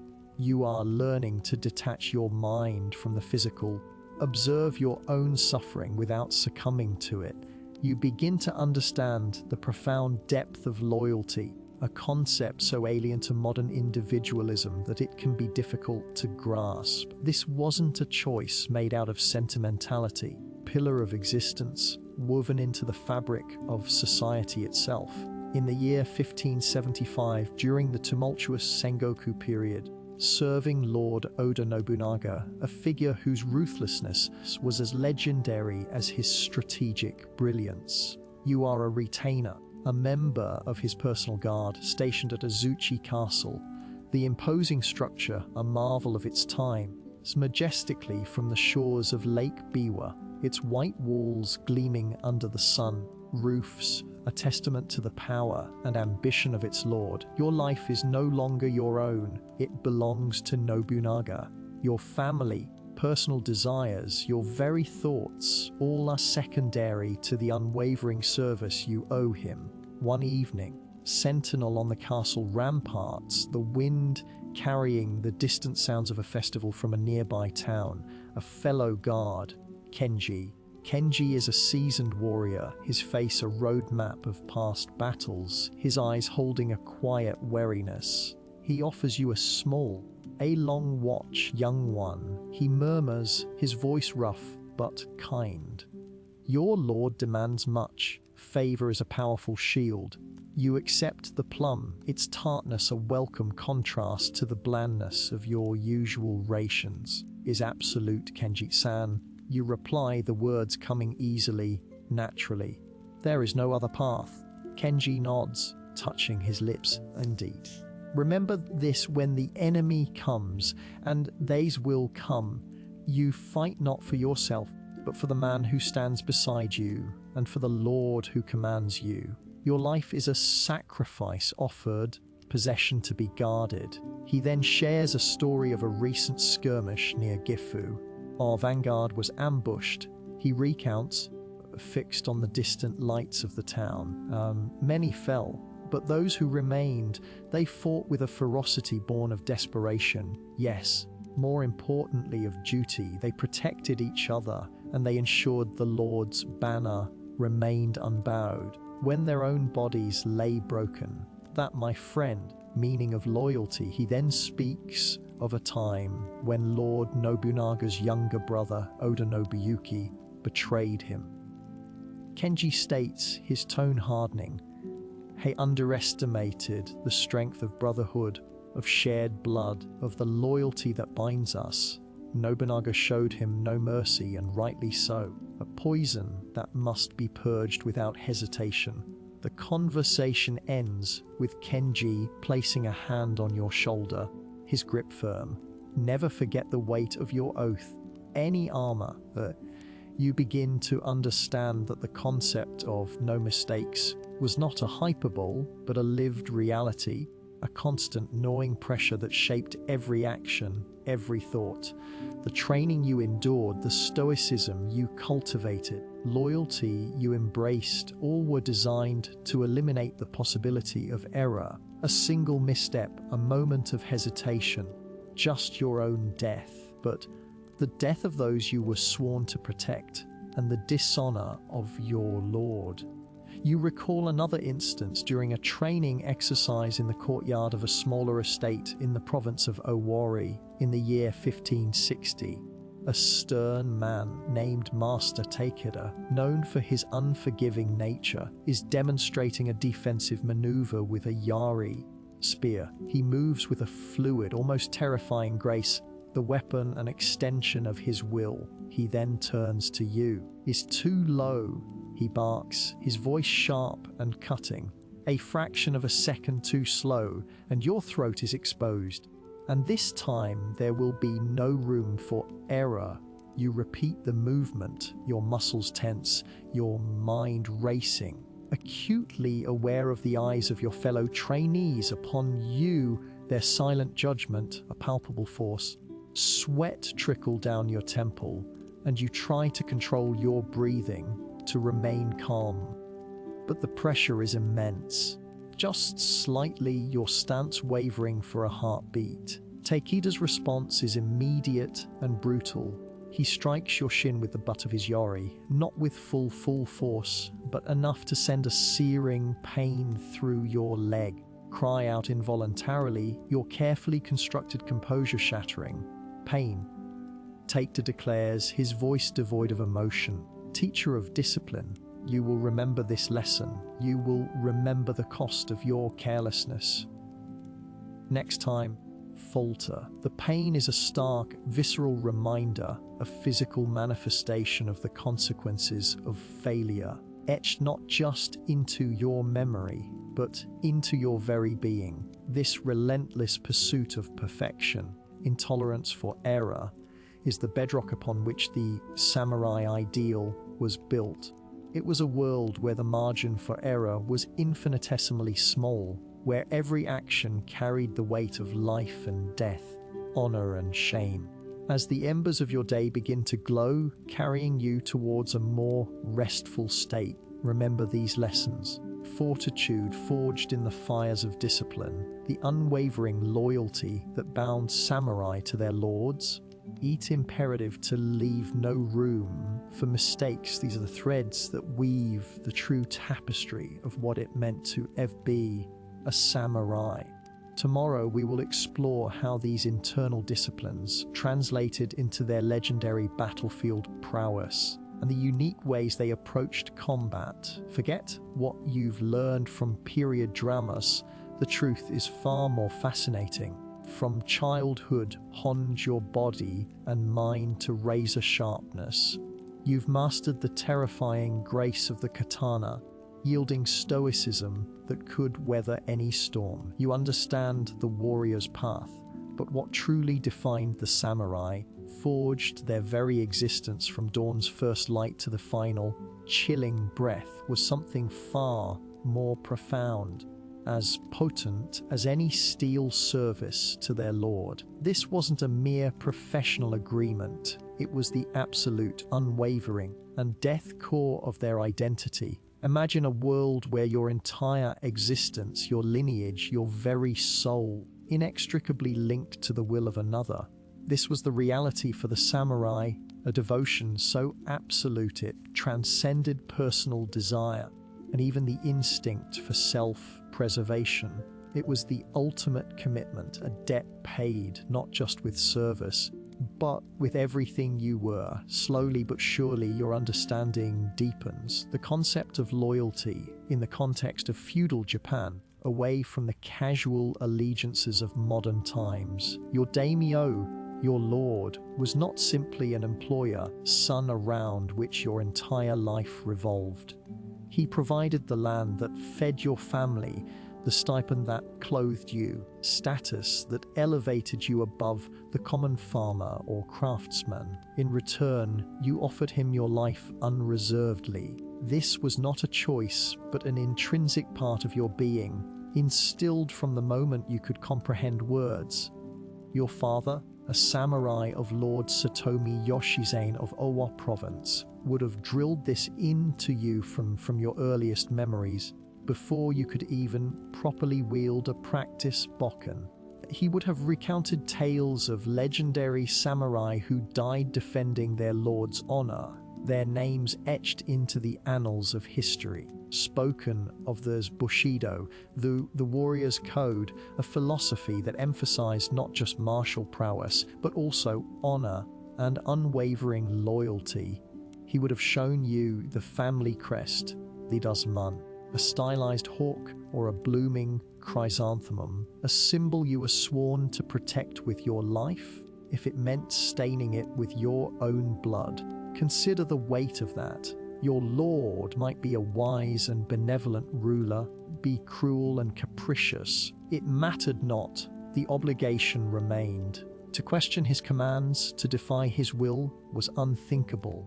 Betrayal of everything you were, a stain on your family's honor that could never be washed away. The consequences of failure were not a reprimand or a pink slip. They were far more absolute. Imagine a scenario in the tumultuous Sengoku period, say around 1560, during one of the many skirmishes that defined the era. Part of a small contingent tasked with guarding a vital mountain pass, a strategic choke point for your lord's forces. An overwhelming enemy force appears, far outnumbering your small band. Your lord's orders were clear: hold the pass at all costs. With the ferocity born of generations of training, the clang of steel on steel, the guttural cries of men locked in mortal combat. Smell of sweat and fear, it all becomes a blur. But the enemy is relentless. You see your comrades fall, seeping into the damp earth, their final breaths ragged gasps. Yet you must hold. If you break, if you retreat, the enemy to advance, the consequences are dire. Your lord's reputation, his military advantage, his very survival could be jeopardized. And for you, the samurai who failed in his duty, the end would be swift and unforgiving. Excuses, no possibility of explaining away a defeat. Failure was a personal disgrace, a reflection on your inability to embody the warrior's spirit. The ultimate penalty, the one that haunted every samurai's dreams, seppuku, ritual suicide. This was not an act of cowardice, but a demonstration of ultimate responsibility, self of shame, and preserve one's honor, even in death. Imagine the scene, your lord's messenger, his face grim, delivering the verdict. You would be given a short time to prepare. You would don your finest robes, perhaps the ceremonial kamishimo. A stark contrast to the blood-soaked armor of battle. You would sit in a quiet room, the scent of burning incense filling the air, ritual before the storm. On a low table, a specially crafted dagger, the wakizashi, would be placed, your closest comrade. A fellow samurai who, in a grim twist of fate, would be tasked with beheading you to hasten the process and spare you prolonged agony, would be present. You would write a death poem, a final testament to your loyalty and your regrets. Then, with deliberate, precise movements, plunge the blade into your own abdomen, cutting from left to right, then upwards. The pain would be unimaginable, a searing inferno. You would be expected to meet your death with the same stoicism you cultivated on the training grounds. The pressure to uphold your lord's honor was immense. I discovered in the archives of the Tokugawa period a particular case from 1651 concerning a samurai named Sakamoto Masatomo. He was serving Lord Matsudaira Tadanoyo, and during a crucial battle, Masatomo's unit was forced to retreat due to overwhelming enemy numbers. Retreat was strategically sound and ultimately saved many lives. Masatomo felt he had failed in his duty to hold the line. Despite his lord's understanding, Masatomo, consumed by shame, chose to commit seppuku. Illustrates the internal pressure and the absolute standard of success expected. External factors contributed to a less than ideal outcome. It's a stark reminder that for the samurai, Lord's service was not a suggestion, but the very essence of their existence, a commitment that demanded everything, no forgiveness for perceived failings. The texture of the silk robes against your skin, faint scent of sandalwood from the incense, the quiet, rhythmic breathing of your comrade. These are the sensory details that would accompany your final moments. The taste of bile, tang of blood in your mouth, the dull roar in your ears as the agony peaks, and then the blessed release was the ultimate consequence. The ever-present shadow that loomed over every samurai's life was a testament to the absolute power and responsibility vested in their lords and the unwavering, often brutal, required to serve them. This unwavering commitment, this willingness to face the ultimate consequence, is what truly defined the samurai. As the weight of this understanding settles upon you, feel the cold steel of the wakizashi in your hand, the solemn gaze of your comrade, this absolute devotion. Ultimate service is the next crucial piece of the puzzle in understanding what it truly meant to be a samurai. It's a concept that will continue to shape your perception as we move forward. Let your mind drift back to an age when the very concept of normal was radically different. The gentle chirping of birds outside a modern window, but to the sharp, clear clang of a bell from the castle keep. Dawn, the air carrying the damp chill of early spring in the year 1582 near Osaka. Straw mat beneath you offers little comfort, a stark contrast to the plush beds of later eras. H from the rigorous practice of kinjutsu yesterday, the phantom weight of the katana still a familiar presence in your grip. Scent of wood smoke and drying tatami fills your nostrils. You rise, a simple linen underrobe already laid out for you. Silence of the sleeping household is broken only by the distant, rhythmic sweep of a broom as a servant begins their duties. Leisure, it is a day of obligation, a day of being a samurai. Hours turn to days as you begin your routine. First, the water from the wooden bucket is frigid, a shock to your senses, but you endure it, drawing strength from the discipline honed through years of rigorous mental conditioning.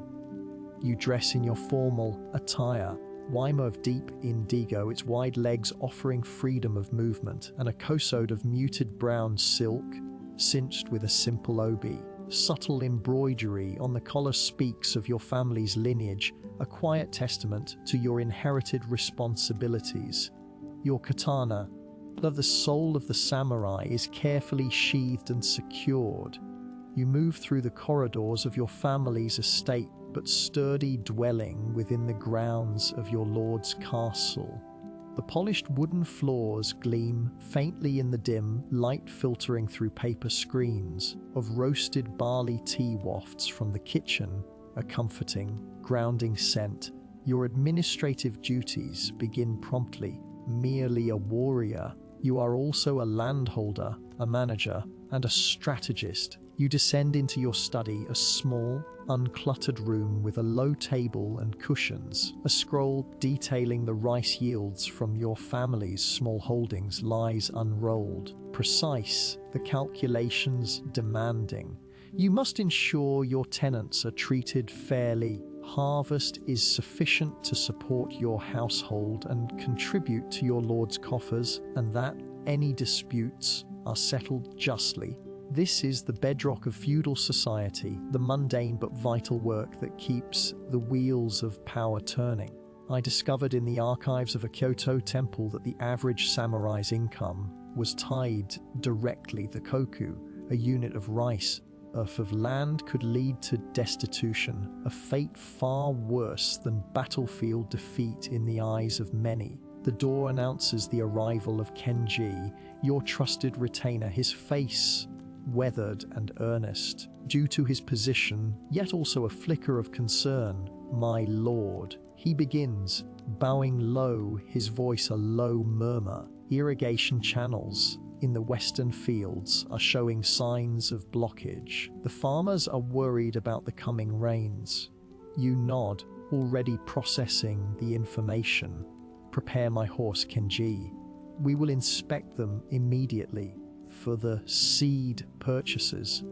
This is the tangible reality of estate management, not grand pronouncements. Problem solving that directly impacts the lives of those under your care. The weight of responsibility settles upon you, a burden, but as the very definition of your existence. Hours turn to days as you ride out to the fields, with the sounds of the countryside, the distant bleating of sheep, the rustle of wind through young rice shoots, seen insects. The earth beneath your horse's hooves is rich and dark, smelling of damp soil and new life. And walk along the channels, the cool water flowing over your tabi. You examine the debris, roots and fallen leaves that impede the flow. Kenji notes you of your observations in his small notebook, his quill scratching softly against the paper. You discuss solutions with the farmers, their faces etched with the anxieties of their profession. Your words are measured, offering both reassurance and clear direction. This direct engagement with the land and its people is as crucial to your role as any sword play. It builds loyalty, productivity, and reinforces the social order. You return to the estate by mid-morning. the sun now higher in the sky, casting long shadows, the scent of freshly brewed green tea, a more robust and invigorating brew than the barley tea. As you enter your study, your wife Hannah, a woman of quiet strength and grace, is already there, in the preparation of your midday meal. She wears a simpler kimono than her formal wear, a practical garment of pale blue cotton.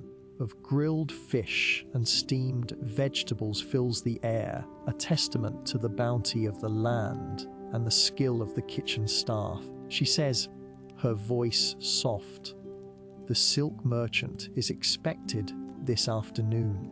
Brought samples of the finest weave from Kyoto." You sit beside her, accepting a cup of tea. "Excellent," you reply. "Ensure our winter silks are of the highest quality.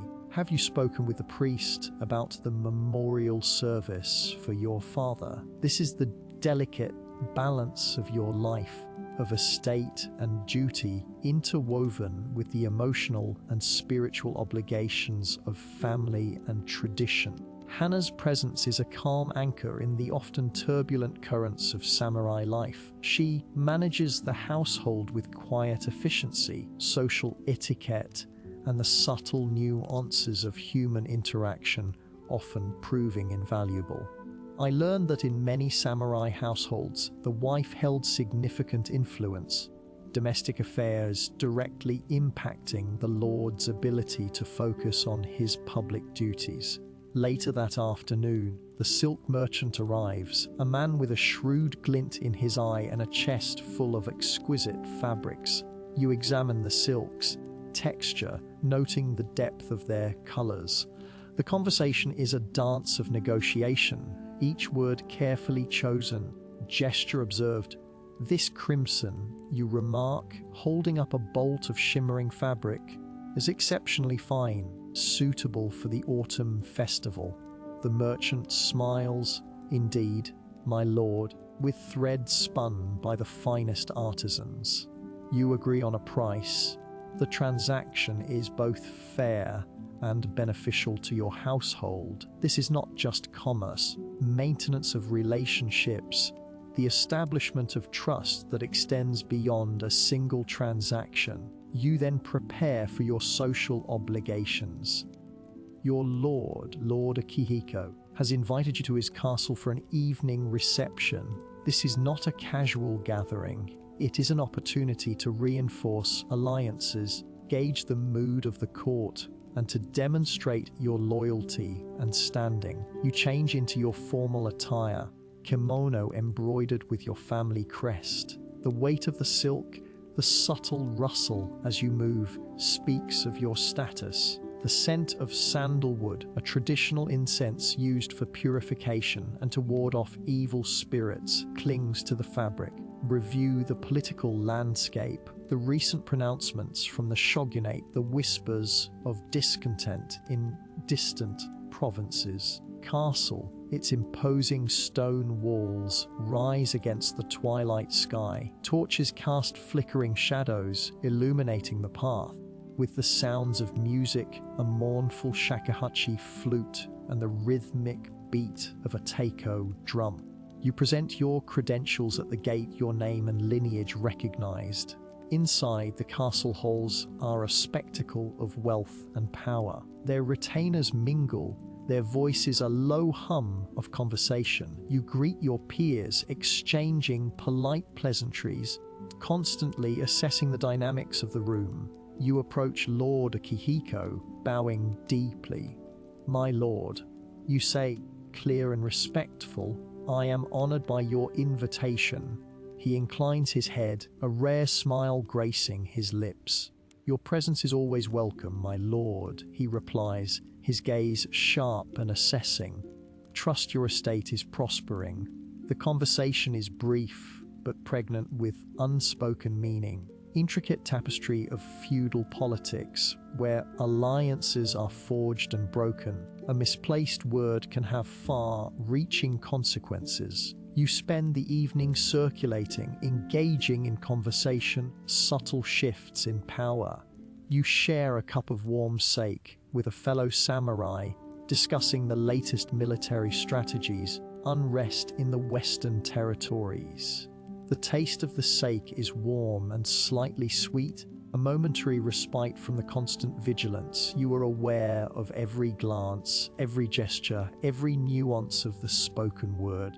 This is the constant performance of being a samurai, a life lived under scrutiny, where every action, every interaction is a reflection of your honor, your duty, and your unwavering commitment to your lord. The weight of this expectation is immense beneath the surface of your outward composure. It is a life demanding absolute precision. Smallest mistake could have devastating repercussions, not just for yourself, but for your entire family and lineage. Evening draws to a close, you bow your farewells, the chill of the night air a welcome sensation after the warmth of the crowded halls.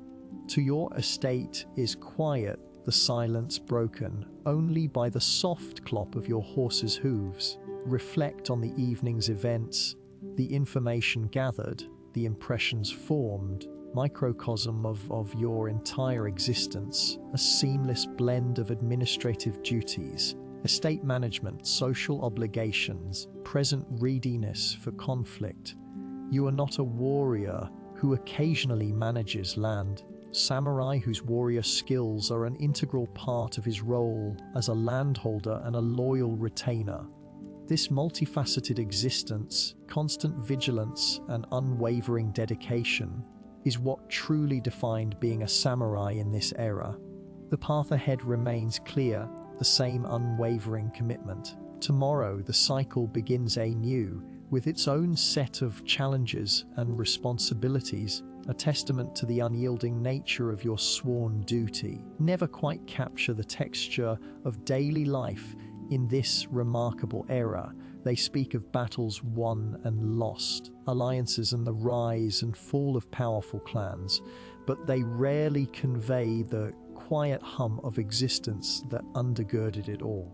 Before the first sliver of dawn, the rough weave of your sleeping mat scratching gently against your cheek. Your small sleeping chamber, a simple space within the larger compound of your lord's estate, is cool and carries the faint scent of straw and dried wood smoke. Even in slumber, your senses remain attuned. You hear the distant chanting of monks from a nearby temple, a sound that has woven itself into the fabric of your consciousness. Metal as guards shift their posts outside your door is a constant reminder of the world you inhabit. This is the world of the samurai, a world where the abstract concept of honor was not a mere philosophical ideal of your existence, inextricably bound to your reputation and, by extension, your survival.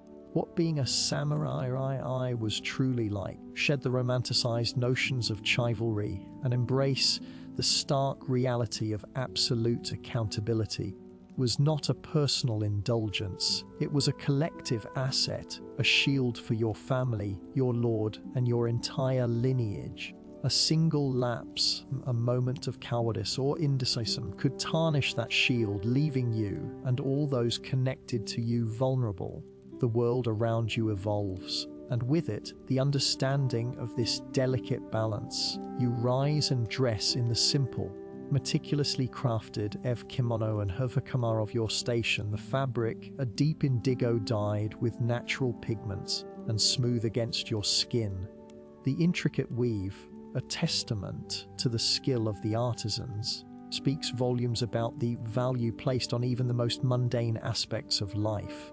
As you tie the FOB belt firmly around your waist, you feel the familiar weight of responsibility settle upon your shoulders. This is not merely clothing, a declaration of your identity and your commitment. Your first duty, as always, is to attend to your Lord Ishikawa. Private audience chamber. The room itself is a study in understated elegance. Polished wood reflects the soft glow of oil lamps. A single scroll painting depicting a serene mountain landscape. Alcove. The scent of burning incense, sandalwood, and perhaps a hint of camphor fills the air. Lord Ishikawa, a man whose stern countenance belays a keen intellect, sits cross-legged on a tatami mat, his gaze sharp and assessing. Kato, he begins, a low rumble. The reports from the northern territories are concerning. Bandit activity has increased. Whispers of discontent among the peasantry are growing louder. He pauses, allowing the weight of his words to settle. Your reputation precedes you. You are known for your swiftness and your unwavering resolve. I require your counsel, and if necessary, you bow deeply, your forehead touching the cool tatami. "Oh, my lord." You reply, your voice steady. "Will investigate these matters with the utmost diligence. My life is yours to command." This is not mere subservience, it is a vow, a promise that your actions will reflect the honor he bestows upon you. Later that day, you meet with Kenji, your trusted second in command. A man whose scoured hands speak of countless hours spent honing his skills with the Vivek katana is as pragmatic as he is loyal. You find him in the training yard, the air thick with the metallic tang of sweat and the rhythmic thud of wood on wood as other samurai practice their forms. Casts sharp shadows across the packed earth. Kato, Kenji greets you, wiping his brow with the back of his hand, are restless. They speak of the northern unrest. They wish to prove their mettle. You nod, the focused intensity of the trainees. Their eagerness is commendable, Kenji, but we must proceed with caution. Move could be more damaging than inaction. Remember what we learned under Master Takeda in Kyoto? He always said, "The sharpest blade is the one that waits for the opportune moment to strike." This was a lesson you had learned during your early years of training. Into the strategic application of force. Kenji grunts in agreement. Indeed, also speak of betrayal within our own ranks. Some say that Lord Sakai is growing too ambitious. That the heishin of Lord Sakai sends a chill down your spine, a prickle of unease that you quickly suppress. If unfounded, could easily lead to disaster. Your reputation, and by extension Lord Ishikawa's, damaged. We must be vigilant, Kenji, but we must also gather concrete evidence. Rumor is a dangerous weapon by those with ill intent. I discovered in the archives last week a record of a similar accusation leveled against a minor official in 1582 during the Sengoku period. A full-scale conflict, all based on unsubstantiated gossip. This historical precedent served as a stark warning. The next hour poring over maps, discussing troop movements, and strategizing potential responses to the northern unrest and the insidious whispers of disloyalty. Your decisions presses down on you. A wrong calculation, a misjudgment of character, could have devastating consequences. This constant pressure, the knowledge that a single mistake could unravel everything, was the very essence of the samurai's existence. Unyielding discipline, a relentless pursuit of perfection in every action, every word. The world around you evolves, begins its slow descent, painting the sky in hues of orange and purple. You feel the familiar, gnawing awareness of your precarious position, honor, reputation, survival. They were not separate entities, facets of the same diamond, each reflecting and reinforcing the others. To uphold one was to strengthen all, was to shatter the entire edifice. This was the reality of being a samurai, a life lived on a razor's edge, where every breath was a testament to your commitment, and every action a carefully considered step in a dance with destiny. Deepens, and the oil lamps are lit, casting long, dancing shadows across the polished floors. You prepare for another night. The estates settle into a gentle murmur, a lullaby of vigilance. Tomorrow, new challenges will arise, will need to be made. and you will face them, as always, with the unwavering understanding that your honor, your reputation, survival depend on your ability to act without error, a burden both immense and defining. The weight of that honor, a quiet sigh, is the heaviest armor a samurai ever wears, and it is a burden you will carry until your last breath. Your thoughts turn to the delicate art of negotiation and diplomacy, the subtle ways in which a samurai could wield influence even without drawing his sword, a skill that would be crucial in the days ahead. As we prepare to explore what life truly meant in another time, we have journeyed through the intricate web of loyalty, discipline of daily existence, and the profound weight of honor that defined the samurai. But now, vapors of the wind carry the sharp tang of iron and the distant clamor of steel. Turn our gaze towards the crucible where these principles were forged in fire and blood, the battlefield. Stylized of the silver screen, the reality of samurai warfare was a brutal, chaotic dance of survival. Single misstep meant oblivion. Imagine the chill of dawn seeping into your bones, the damp earth clinging to your hakama, of straw in your eri-waraji as you shift your weight, the air thick with the scent of pine, and the nervous sweat of men vibrates with an unspoken tension. This is where the samurai's training, their unwavering devotion, essence were put to the ultimate test. Your perspective shifts when you consider the sheer physicality of samurai combat. It wasn't merely about swordsmanship, though that was paramount. Battles were often fought with large armies of tactics that demanded more than just individual prowess. Picture yourself on the plains of Sekigahara in 1600, expanse stretching under a bruised sky. You might be part of an army of tens of thousands, arrayed against an equally formidable foe. Clash wasn't a graceful bow, it was a thunderous charge. Cavalry, often the shock troops, would thunder across the land, horses churning the soil, their riders wielding yairi spears that gleamed like deadly icicles. The ground would tremble with the guttural roars of men and the panicked whinnies of horses. The samurai's primary weapon, the katana, was a devastating close-quarters instrument, but it was often preceded by ranged attacks. Archers, positioned on flanks or elevated positions, loose volleys of arrows, a deadly rain that could thin the enemy ranks before they even closed.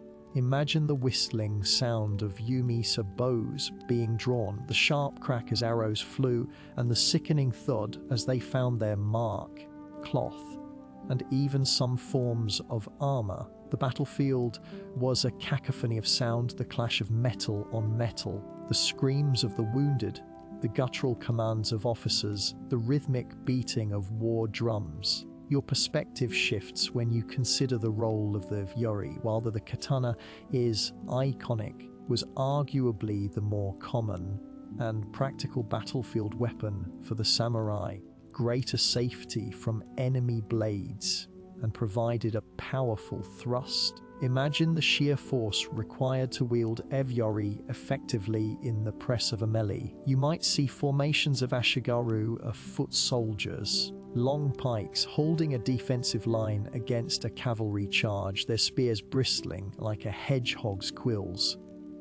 The samurai at the forefront would engage in brutal spear combat, thrusting, parrying, and riposting with a ferocity born of necessity. Rain itself was a constant factor. Battles could be fought in muddy rice paddies, slippery with rain making movement treacherous. Little cover, exposing warriors to missile fire. Forests could become deadly traps, lurking behind every tree. Imagine the suffocating heat of a summer campaign, up by thousands of marching feet coating your throat, the sweat stinging your eyes. Or the biting cold of winter, misting in the air, your fingers stiff and numb, making it difficult to grip your weapon. perspective shifts when you witness the grim reality of combat injuries. The romanticized image of a clean cut from a sword is a myth. Messy, brutal affairs. Wounds were often deep, tearing through flesh and bone. A glancing blow from a blade could incapacitate. A spear thrust could pierce vital organs. Imagine the smell of fresh blood, coppery and thick, mingling with the stench of sweat and fear. The sounds of agony were constant. You might see a warrior, his arm severed by a blade, still trying to crawl towards the enemy, a desperate will to fight. Or a man, his leg shattered by a stray arrow, his face contorted in silent, agonizing pain.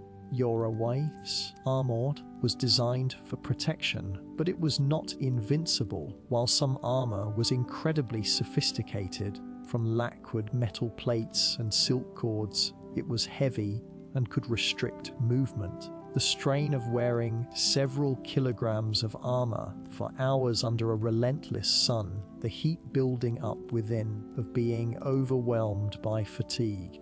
The armor offered protection against blades and arrows. Full thrust from a spear could still penetrate, and a fall could be as dangerous as a direct blow. Your perspective shifts when you consider the psychological toll.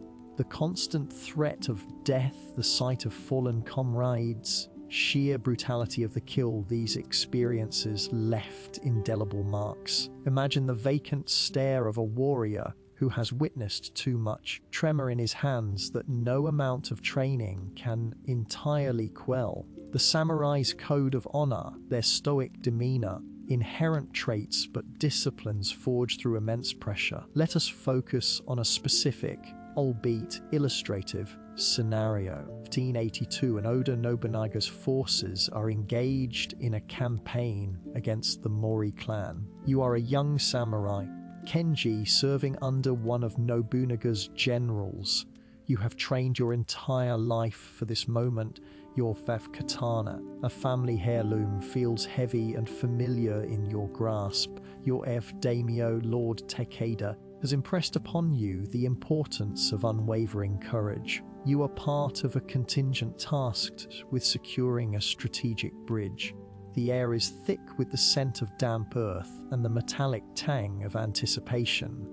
You can hear the distant shouts of your comrades, drums signaling advance. You adjust the kabuto helmet on your head, the metal cool against your scalp. Your haori garment worn over your arsdu cuirass flaps gently in the breeze. Suddenly, the enemy appears. A wave of Mori warriors, snapping in the wind, rushes towards you. The initial volley of arrows rains down. Behind a hastily constructed barricade, the sharp whistle of incoming shafts, a terrifying symphony. Sting as an arrow grazes your shoulder, tearing through your shoulder guards. The pain is sharp. Hold the line, roars your commander, a grizzled veteran named Laudato. His voice, though strained, that steadies your nerves. You see Hana, another young samurai, her face grim, already drawing her katana, a silent acknowledgement of the shared peril. The enemy closes in. The clash is immediate and brutal. Wild swing from an enemy spear, the force jarring your arm. You thrust with your wakizashi, the shorter companion sword, opening. The steel bites, and a guttural cry erupts from your opponent. But as you recover, another warrior is upon you.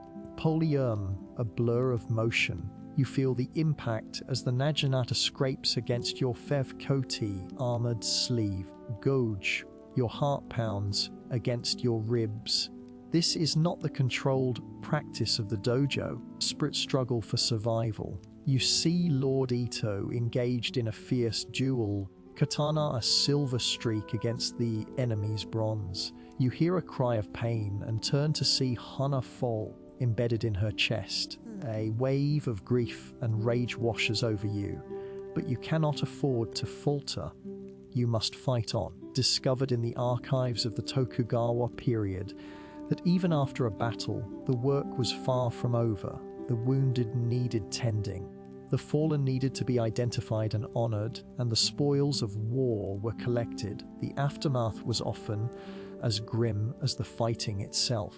Imagine the scene: the battlefield littered with bodies, the air heavy with the scent of death and decay. The silence after the storm was often more chilling than the noise of battle.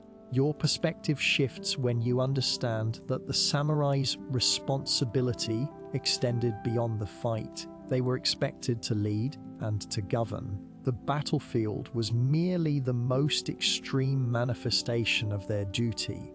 The skills honed in combat discipline, strategic thinking were applied in all aspects of their lives.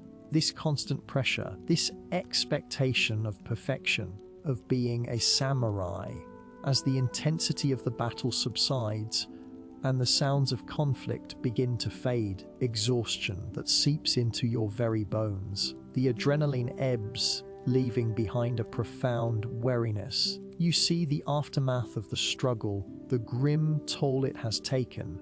This is the reality that shaped the samurai, a life lived on the precipice, where every action had consequence. And as the dust settles, you begin to contemplate the next challenge, the next duty that awaits. Path of the samurai was a journey of constant learning, of adapting to ever-changing circumstances.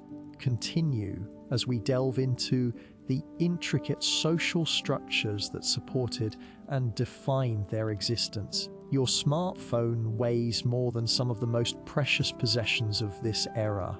Imagine for a moment holding a single crafted tanto, a dagger that could be the difference between life and death, a weapon passed down through generations with the spirit of its makers and its wielders. Now, contrast that with the cold, hard, manufactured weight of the device in your hand, endless information and fleeting distraction. We are delving into the heart of the samurai's existence, forged in the crucible of conflict, where the ability to take a life was not a matter of malice, but of absolute, unyielding necessity. The romanticized portrayals, the reality was far more stark, far more precise. This sub-part explores the art of killing, samurai's cold proficiency and unwavering mindset when faced with the grim task of ending another's existence efficiently and decisively. Stark clarity of the battlefield, that the true meaning of no mercy unfolds not as cruelty, fundamental aspect of survival and duty. We are peeling back the layers of expectation to reveal the raw, unvarnished truth of what it meant to be a samurai in feudal Japan, a life demanding no mercy and absolutely no mistakes. The passage of time reveals that the samurai's mastery over life and death was not a skill acquired through fleeting inspiration, rigorous, relentless training. From the tender age of 6 or 7, a boy destined to be a samurai would begin his tutelage. The crisp, cool air of a dojo, perhaps in Kamakura during the late 12th century, the scent of polished wood and sweat mingling with the faint aroma of burning incense. Your small, bare feet would feel the smooth beneath them.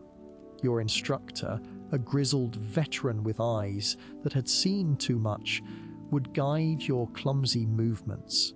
This wasn't about brute force, it was about economy of motion, about understanding the human body as a series of vulnerabilities. Jotsu, the art of swordsmanship, was paramount. Your hands, still soft from childhood, would grip a Ivebokken, practice sword heavier than you could imagine. You would spend hours, days, years, cuts, the F Kuryotoshi, the downward diagonal cut, the Ev Suki, the thrust, the Ace Nukiochi, the draw and cut executed in a single fluid motion. Each movement was drilled until it became instinct, until the sword felt like an extension of your own arm, your own will. The sound of wood on wood would echo relentlessly, rhythm that underscored your dedication. Beyond the sword, there was the Ev Kyujotsu, the art of archery. on a wide open field, the wind whipping at your simple coarse linen A's kimono.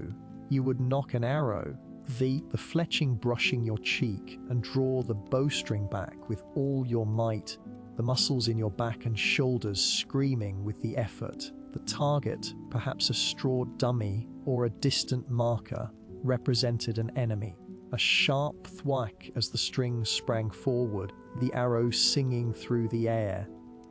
Accuracy was everything. A missed shot could mean your own demise, or the survival of your lord's enemies. Sorgoku periodus or 1467 and fixed 60-5 speak of archers capable of hitting targets at distances of over 200 meters. To their incredible skill and the quality of their bows, like the Yumi, which could be over 2 meters long. Killing extended beyond mere physical prowess.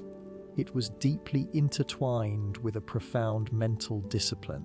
Cultivated a mindset of detachment, a necessary shield against the emotional toll of combat. This wasn't about being unfeeling, channeling all emotion into focus and efficiency. I discovered in archives from the Edo period, specifically in writings attributed to Miyamoto Musashi, that the samurai viewed the battlefield as a place of absolute clarity, where the noise of fear and hesitation was silenced by the singular purpose of survival and victory. The Book of Five Rings emphasizes the importance of understanding one's opponent, not just their physical capabilities, their spirit, their intentions. He spoke of seeing the spirit of the opponent, a concept that transcended mere visual perception, suggesting an almost telepathic understanding cultivated through years of combat. Consider a skirmish near the gates of Osaka Castle in the late 16th century, smell of gunpowder and the metallic tang of blood. You are one of many samurai clad in lacquered armor, gleaming under the overcast sky, the weight of it a familiar, comforting presence. The shouts of men, the clash of steel, the guttural cries of the wounded, it all forms a chaotic symphony. Your opponent, a warrior from a rival clan, grim determination, lunges at you. There is no time for introspection, no room for doubt. Your training kicks in. Katana, the soul of the samurai, sings as it leaves its saya. You parry his blow, the jarring impact resonating up your arm, a slight imbalance in his stance. In that fraction of a second, your mind is a blank slate, solely on the execution of the next movement. The cut is clean, precise, and final. There is no hesitation in that instant. It is simply the completion of a task, a grim necessity to protect yourself and your comrades. No mercy, in this context, was not about gratuitous violence. It was about the swift and decisive termination of a threat. To show pity would be to invite death upon yourself. Imagine a samurai facing a mortally wounded enemy who still clutches a weapon. To allow that enemy another breath, another moment to potentially strike, would be a catastrophic error in judgment. Understood that in the brutal calculus of warfare, sentimentality was a luxury they could not afford. They were trained to see the enemy as an obstacle to be removed, a fellow human being deserving of compassion in that moment of deadly confrontation. This mindset was reinforced through philosophical and spiritual training. Many samurai practiced Zen Buddhism, which, paradoxically, a sense of calm and detachment that was crucial for their martial effectiveness. The meditation techniques taught them to control their breath, to quiet their minds, and to embrace the impermanence of life.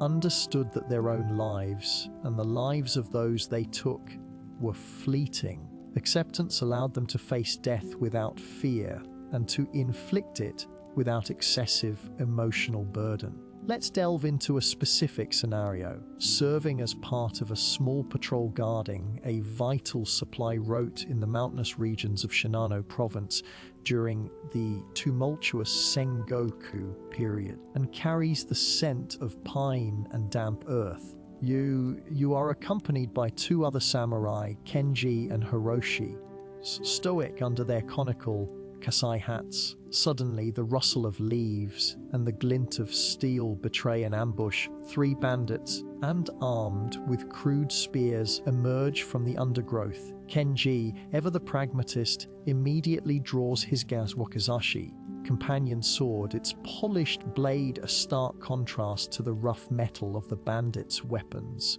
"Stay sharp," he murmurs, and "steady," a stark counterpoint to the bandits' guttural shouts. Hiroshi, a younger samurai, heart pounding a frantic rhythm against his ribs, grips his katana tightly. He can feel the sweat trickling down his temple, texture of his shoulder guards against his skin. One of the bandits, a hulking brute with a wild beard, at you, his spear aimed at your chest. Your mind races, not with fear, but with calculation. You recall your training. Countless hours spent practicing defensive maneuvers. You sidestep the rough weave of your vei hakamai, brushing against the damp soil. The spear whistles past your ear, the wind of its passage, a chilling caress. In the same fluid motion, katana up in a powerful diagonal cut, aiming for the exposed side of his neck. The steel bites deep, crumples to the ground with a choked gasp, the scent of copper filling the air. Meanwhile, Kenji engages another bandit, economical and deadly. He uses his wakizashi to deflect a wild thrust, then pivots, finding a gap in the bandit's crude armor. Hiroshi, initially hesitant, sees his chance, is focused on Kenji. Hiroshi rushes forward, his katana held high. He doesn't hesitate. He sees the exposed back. His strike is swift, clean, and unmerciful. The bandit falls without a sound. Entire engagement lasts less than a minute. The silence that follows is almost deafening, broken only by the ragged breathing of the samurai and the distant chirping of cicadas. Later, as you clean your blade, blood clinging to the steel, Hiroshi approaches you. His hands tremble slightly as he wipes his own sword. "Quick," he says, his voice still a little shaky. You nod, understanding his internal struggle. "It is the way," you reply, your voice calm and measured. To hesitate is to invite death. "We do what is necessary," Kenji, overhearing, adds, "Mercy is for the battlefield's end, not its midst. Our duty is to our Lord and to our own survival, and that requires precision." The understanding passes between you, a silent acknowledgement of the harsh realities they face. They share a meager ration of onigiri rice balls, the simple, earthy flavor, a grounding sensation. The rough texture of the rice, it is a welcome contrast to the metallic tang that still lingers in your senses. Of time reveals that this unwavering focus on efficient lethality was not a personal choice, a fundamental tenet of their existence. It was a skill honed through discipline, a mindset cultivated through philosophy, dictated by the brutal realities of feudal Japan. It was about being the sharpest blade, the most precise instrument, world where a single mistake could mean the end of everything. This uncompromising approach to conflict with cold efficiency is a crucial piece in understanding what being a samurai truly meant. Stark contrast to the notions of warfare we might hold today. As the sun begins to dip below the mountains, shadows across the landscape, you prepare for the night watch, the weight of your responsibilities and your katana presence. Tonight, we're going to experience history not from textbooks, but from the inside, slows as we prepare to explore what life truly meant in another time, a time when the sword was not merely a weapon, extension of the soul, and honor was a currency more precious than gold. We've explored the intricate web of honor, the brutal realities of samurai warfare, and the disciplined mindset that forged these warriors. Now gaze to the ultimate testament to that code, the spectre of seppuku. Day by day, that the samurai's path was paved with an unyielding expectation of perfection. The weight of this expectation wasn't just a mental burden, it was a tangible force that shaped every aspect of their existence. Self as I in the Sengoku period, perhaps in the year 1575, during the tumultuous era of Oda Nobunaga. Stationed at the formidable Kyosu Castle, its stone walls rising steeply from the surrounding landscape, a stark reminder of the constant threat of conflict. The air, crisp with the scent of pine from the nearby mountains, carries the faint, metallic tang of the forge where weapons are meticulously crafted. The rough texture of your silk kimono, dyed a deep indigo, feels familiar against your skin as you stand on the polished wooden veranda, gazing out at the sprawling grounds below. The concept of honor we touched upon in our previous journey was not an abstract ideal for you. It was the very air you breathed, the blood in your veins. Even inadvertently was to cease to exist as a samurai. This is where seppuku, referred to by the more common term hara, kiri, enters the narrative. It wasn't a sign of cowardice, as some might mistakenly believe. Rather, it was the ultimate act of courage, choice to reclaim control and uphold one's integrity when all other avenues were closed. Understand that to be captured by an enemy, especially by those with no respect for your lineage or your code, unbearable shame. Imagine the whispers, the indignity, the potential torture and forced confession, far worse than death. Day by day, you learn the nuances of this ritual. Seppuku or seppuku, seifu, meaning cutting the belly, was a formal, ritualized suicide performed by samurai. It was a public declaration, statement of defiance or atonement. The preparation was as crucial as the act itself. You would be dressed in your finest white robes and surrender. A trusted second, often a close comrade or a seasoned mentor, would be present. This individual, as a keishakunin, would have the unenviable task of beheading you with a swift stroke of the sword after you had performed the initial cut. It was not an act of mercy, but a necessary measure to ensure a swift end and prevent any prolonged suffering. Loyalty from a comrade.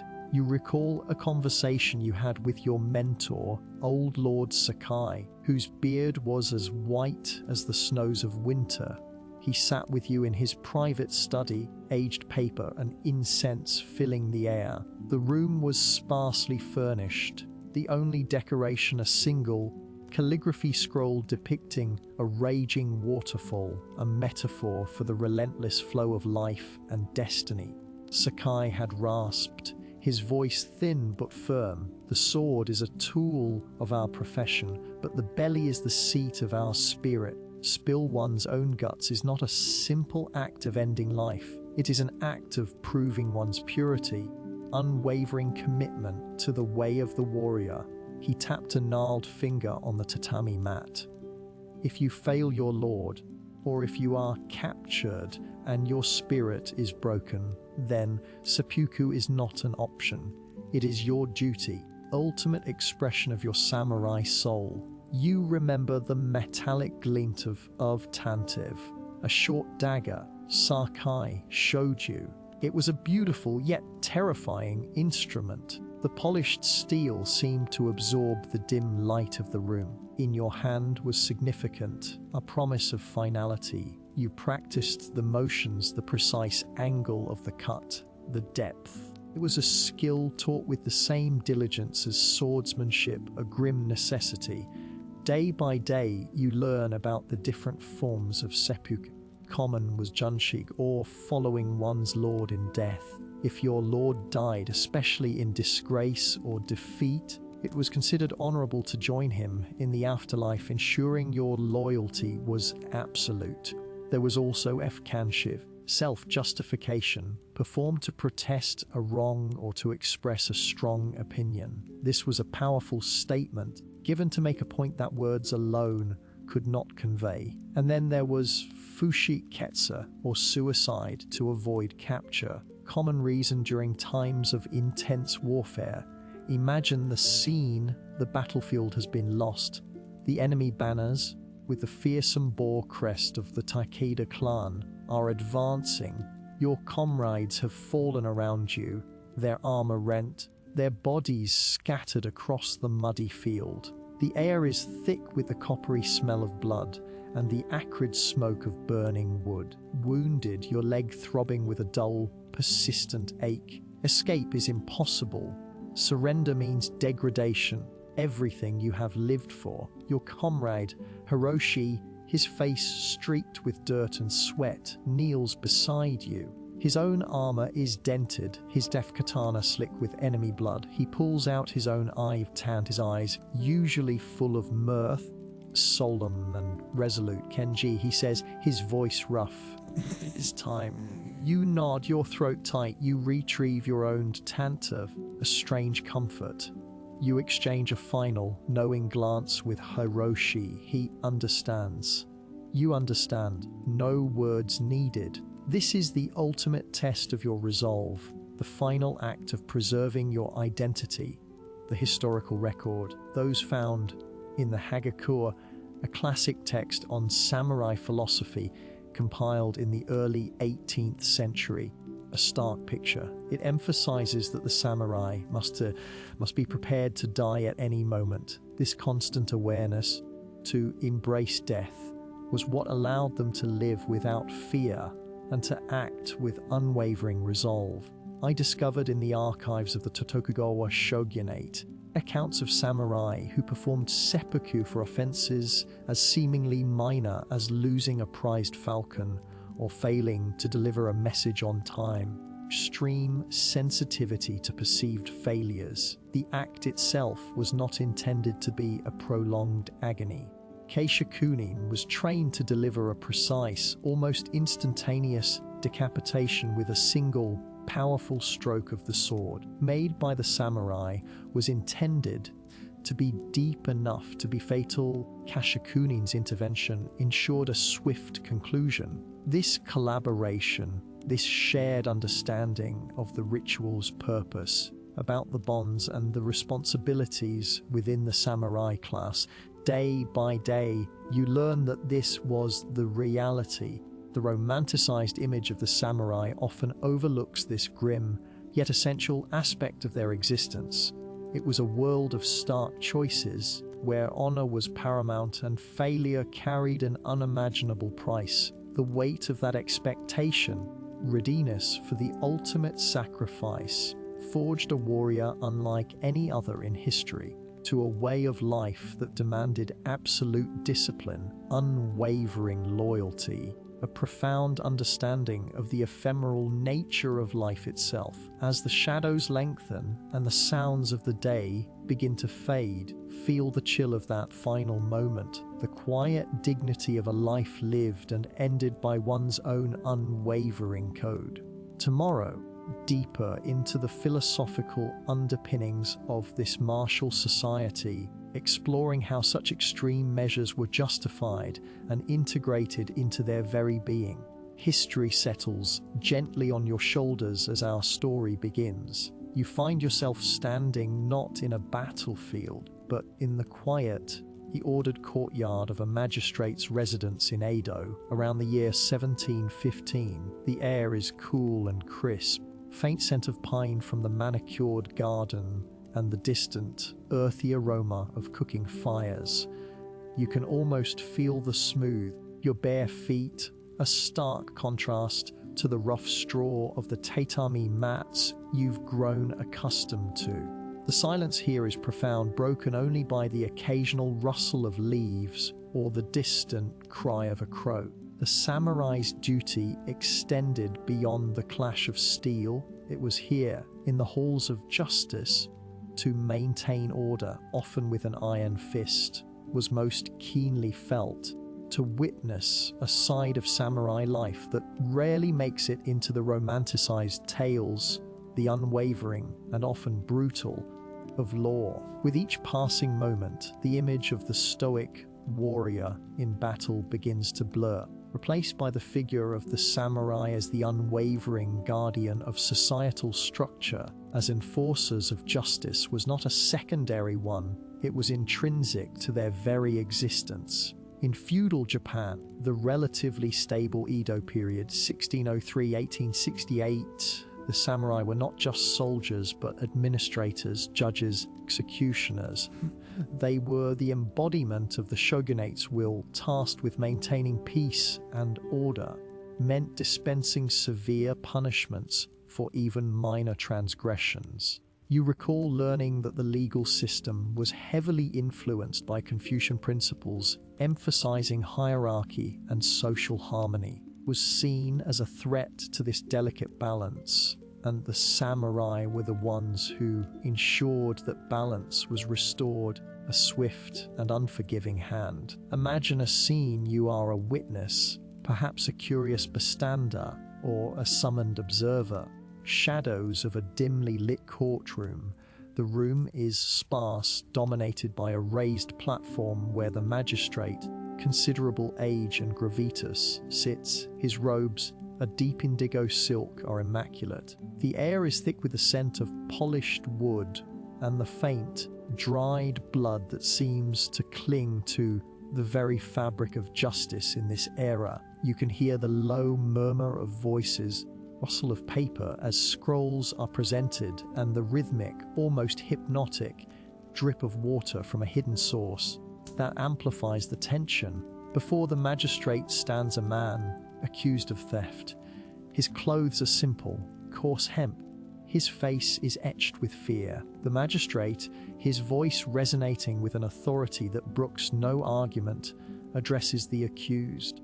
"What is not yours?" he states, his tone devoid of emotion. This is a violation of the trust placed upon all subjects of the shogunate, the harmony of our society. You can feel the weight of his gaze, sharp and penetrating, as if he can see into the very soul of the man before him.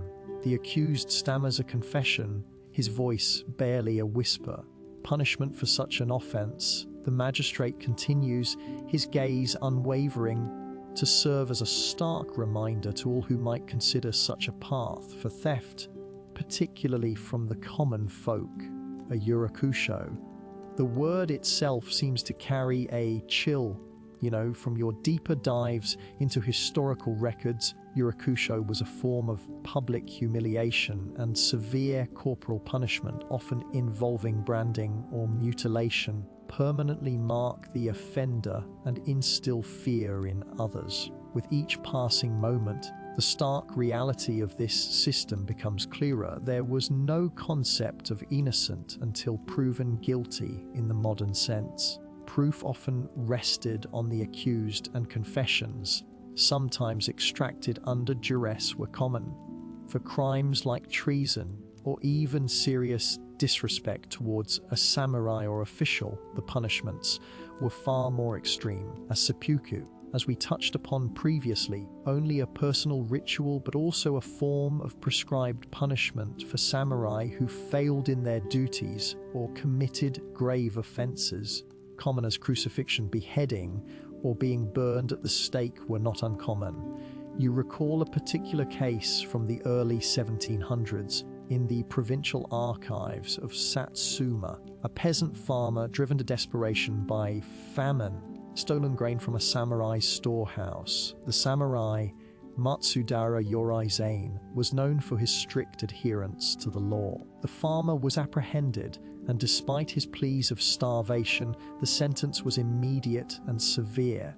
He was publicly whipped. His ears were cropped, and he was banished from the domain. The sound of the whip cracking through the air, the agonizing cries, these were the sounds of justice being administered. You can almost smell the sweat and fear, sharp scent of spilled blood mingling with the dust kicked up by the crowd. Samurai's role as an enforcer of justice was multifaceted. They were responsible for maintaining public order, collecting taxes, resolving disputes among commoners. Their decisions, often made on the spot, carried immense weight, sense of duty, a belief that they were the custodians of a divinely ordained social order. To falter in this duty, none was prescribed, was itself a failure. This is where the no mercy aspect truly manifested, not just in combat, in the absolute certainty that the established order must be preserved at any cost. You can picture a conversation you might have overheard between two samurai guards stationed at the gates of a fortified city. Osaka in the late 17th century, the air is thick with the scent of sea salt and the distant clamor of the city. Did you hear of the merchant in Kyoto? One asks, his voice low. He's adjusting the lacquered helmet on his head, polished surface reflecting the pale sunlight. He was caught selling shoddy silk, claiming it was the finest weave. The magistrate ordered his business confiscated and his hands branded. The other guard spits on the ground, against the stone. Good, such deceit weakens the fabric of our society. If merchants can't be trusted, who can? Peace depends on integrity, and integrity is enforced. His hand rests on the hilt of his katana, a constant. True, the first guard concedes, but the man had a family, and children will suffer for his crime. The second guard's expression hardens. The family suffers when the order is broken. Duty is to the order, not to individual sentiment. Sentiment is a luxury we cannot afford when upholding the law. The shogun's justice is like the hawk's talons. It strikes precisely, does not release its prey. This rigid adherence to law and order, the absolute conviction in their role as enforcers, meant that mistakes were indeed costly. For the samurai themselves, failure in their duty could lead to severe repercussions. Status, exile, or even the demand for seppuku. This constant pressure to perform in their commitment to the societal structure was a heavy burden. It wasn't just about personal honor. It was about the very stability of the nation. You think about how this contrasts with modern legal systems. Rehabilitation and due process are paramount. While our laws certainly aim for justice, often brutal finality of punishment in feudal Japan, carried out by the samurai, served a different purpose. An absolute social hierarchy and preventing any deviation that could destabilize the entire structure. The samurai were the living embodiment of that structure, and their role as enforcers was as crucial as their skill with a blade. To a close, and the pale moonlight begins to cast long shadows across the courtyard. Weight of these responsibilities. The samurai's life was one of constant vigilance, not just against external enemies, internal discord. Their justice was swift, often harsh, always served with the conviction that they were protecting something far greater than themselves. As you drift towards sleep, pine and polished wood lingers, a reminder of the ordered, yet unforgiving, world you've glimpsed. Tomorrow, deeper into the personal lives of these warriors, exploring the intricate web of loyalties and obligations that shaped their existence even beyond the demands of justice. Quiet of your room, let's step into a world where silence had different meanings. It wasn't merely the absence of noise, but a pregnant pause, a held breath before a whispered word could ignite a powder keg, soft linen of your sleep surface beneath you, a stark contrast to the rough weave of the hakama you might have worn in this era. Close your eyes and imagine the subtle scent of tatami mats, the faint aroma of incense lingering from a morning ritual, and the distant, imperceptible hum of a city awakening. Part 16 left you with the weight of justice, the samurai as its stern embodiment. You are about to learn is a fragile thing, easily bent and broken by the intricate dance of power. Differently when the very air you breathe is thick with unspoken allegiances and hidden resentments. You are now in Kyoto, capital, during the mid-Heian period, roughly around the year 980 CE. The elegance of the court, silken kimonos shimmering in the dappled sunlight filtering through paper screens, masks a viper's nest of political intrigue. A figurehead more than a ruler presides over a court where influence is currency and a misplaced word can lead to ruin. From the periphery of a hushed gathering, the graceful movements of courtiers bring conversations a coded language of ambition. Consider Lord Fujiwara no Mashinaga, a man whose name would echo through the annals of Japanese history. You see him now, not as a warrior in shining armor, strategist, his eyes sharp as obsidian shards, missing nothing. His robes, a deep indigo silk, are impeccably tailored, and the subtle scent of sandalwood emanates from his person. He's engaged in conversation with a younger samurai, Lord Taira no Kuronori. While respected, lacks the vast influence of the Fujiwara clan, Kuronori-san. Mashinaga's voice is smooth as polished jade, yet carries an undercurrent of authority that makes the younger man straighten his posture.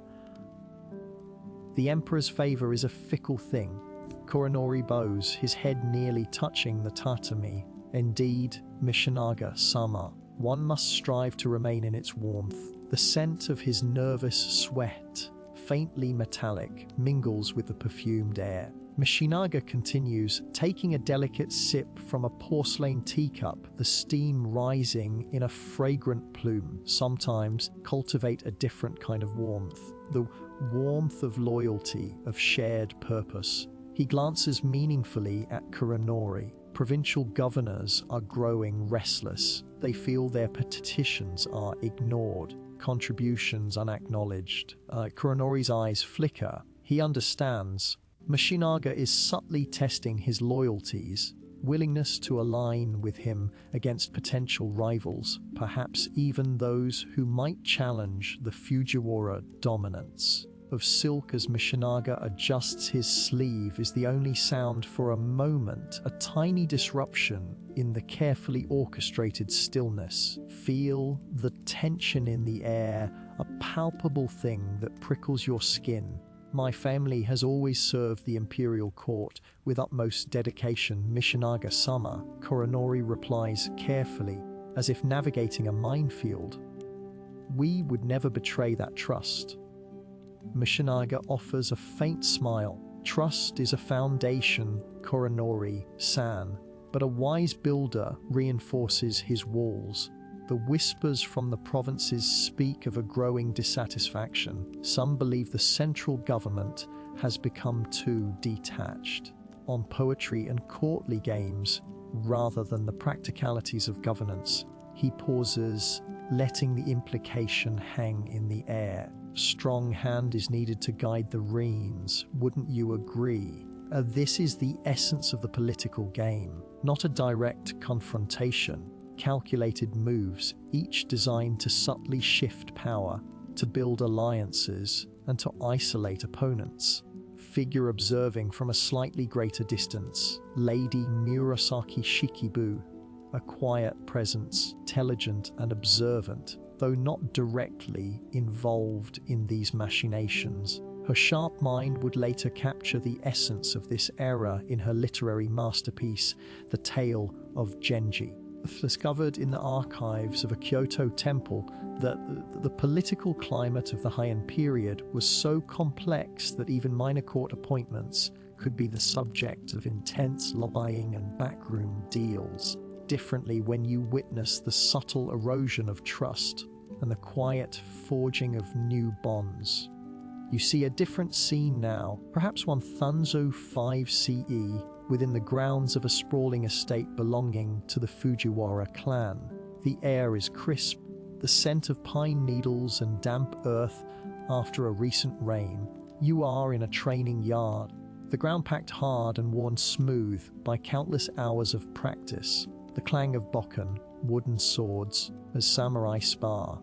Kenji, a skilled swordsman whose loyalty to the Fujiwara is unquestioned, against a younger samurai, a man named Ichiro. Family has recently fallen out of favor due to a perceived slight against a powerful Fujiwara minister. Kenji wears simple, training attire, his movements fluid and economical. Ichiro, on the other hand, is clad in slightly more ornate, though still functional garments, a subtle attempt to project an image of status he no longer fully commands. Your footwork is sloppy, his voice calm but firm as he deflects Ichiro's wild swing with a sharp thwack. You're fighting the memory of your father's position, not the reality of your own. Ichiro grunts, his breath coming in ragged gasps. Just training, he's trying to prove himself, to demonstrate that his family's current misfortune is merely a temporary setback. Father served the Fujiwara with honor, Kenji. This is a misunderstanding. The scent of Ichiro's exertion is strong, a mix of sweat and desperation. Misunderstandings can be fatal in our world, Ichiro, Kenji replies, his eyes never leaving his opponent. He parries another clumsy thrust. Lord Mishinaga values clarity. He values unwavering support. Father spoke out of turn at the last council meeting. That is not a misunderstanding, is a perceived disloyalty. Ichiro lunges forward, a desperate, untamed energy in his attack. Kenji easily sidesteps, the wooden sword whistling through the air. Ichiro stumbles, his balance lost. Kenji doesn't strike. Instead, lowers his bokken and looks at Ichiro with a mixture of pity and sternness. Lord Mishinaga saw your father's words as a challenge, decided to reassign your family's duties. Your father will be sent to a remote province. You, Ichiro, will remain here under strict observation. The silence that follows is heavy, broken only by the drip of water from the eaves of a nearby wooden structure. The blood draining from his face, his hands, still clenched around his bokken, begin to tremble. This is not the battlefield, but the consequences are just as severe. A single misstep in the political arena, a wrong word spoken, a perceived lack of deference, and your life, your family's life, could be irrevocably altered. It's a constant tightrope walk, where the ground beneath you can vanish without warning. You feel the chill of the damp air on your skin, a stark reminder of the precariousness of existence in this era. Even the rustle of leaves, the distant caw of a crow, omens or messages. The samurai was not just a warrior, he was a pawn, a player, victim in a game of power played out in whispers and subtle gestures. The loyalty you thought was a shield could, in fact, time moves differently when the very fabric of society is woven with such intricate threads of ambition and obligation. Monologues of these men, the constant calculation of risk and reward, fear of making a mistake, these were as much a part of being a samurai as the mastery of the katana. Almost hear the unspoken questions: whom can I trust? What is the true intention behind this offer? Price will I pay for this loyalty or for its absence? The soft sounds of your own breathing, the steady rhythm of your heart, these are the anchors that bring you back to the present, away from the perilous politicking of the past. We have seen the quiet machinations, the subtle betrayals, and the immense pressure to conform. Next, we will explore how this constant tension to maintain face and honor directly contributed to the samurai's adherence to a strict code of conduct. demanded the ultimate sacrifice. The further back we go, the more we realize how much courage ordinary life required. You imagine the samurai clad in gleaming armor, their swords singing through the air in dramatic duels. Image holds a certain truth. The true crucible of their existence was often found not on the battlefield, a hushed, intricate world of their own homes. Tonight, as the scent of sandalwood drifts from a nearby brazier, we delve into the heart of the samurai family, a microcosm of the larger societal structures that governed feudal Japan. Romanticized tales of lone warriors. This is about the lives they built, the pressures they endured, silent strength that held their lineage together. You are not just a warrior, you are a son, a husband, a father. These roles, a different kind of battle, unfolds daily. The weight of expectation regarding the continuation of your bloodline presses down with an almost physical force. As days blur into weeks, you find yourself increasingly drawn into the domestic sphere, a realm often governed by your wife Hana. Her presence, though often quiet, a steady anchor amidst the turbulent currents of your public life. Observe her movings of your modest dwelling. The polished wooden floors cool beneath her tabi socks. Of her kimono, a deep indigo silk embroidered with a subtle pattern of paulownia leaves, is a familiar sound. In the house carries the faint aroma of roasted barley tea and the delicate scent of dried herbs Hana uses for medicinal purposes. This is your sanctuary. Unspoken dramas unfold. The pressure to produce a male heir, a son to carry on your name, and, crucially, ancestral rites that ensure your family's continued favor in the spirit world is a constant, gnawing concern. Your father, a man whose stern gaze could once quell a riot, now often sits by the hearth, his hands gnarled with age and countless battles, his knees. His silence is more eloquent than any command, and you know he watches you, waiting. One evening, casts long shadows across the tatami mats. Kuronori finally speaks. Samurai is not solely in his blade Kenji, he says, his voice raspy like dry leaves. It is in the roots that anchor him. That root, he gestures towards Hana, who is meticulously folding a futon, her movements economical and graceful. Hana is a good woman. Duty. This is your father's way of acknowledging the unspoken contract between you and your wife. You nod, feeling the familiar knot of anxiety tighten in your stomach. You remember the hushed conversations exchanged between your parents after the birth of your first child, a daughter, a joy, yes, the desired continuation of the samurai line. The societal expectation was immense. Elite families like yours interest in maintaining their status and influence through male heirs. A daughter would marry and join another family, her lineage with her. You recall a conversation with Hana a few months prior, the moon a sliver in the ink-black sky, ethereal glow on the dew-kissed garden. Kenji, she had begun, her voice soft but firm. I have spoken with the village midwife. Change in my diet might help. More nourishing broths and perhaps some specific herbs. You had looked at her and seen not just your wife, but a woman bearing an immense burden, a burden you also shared.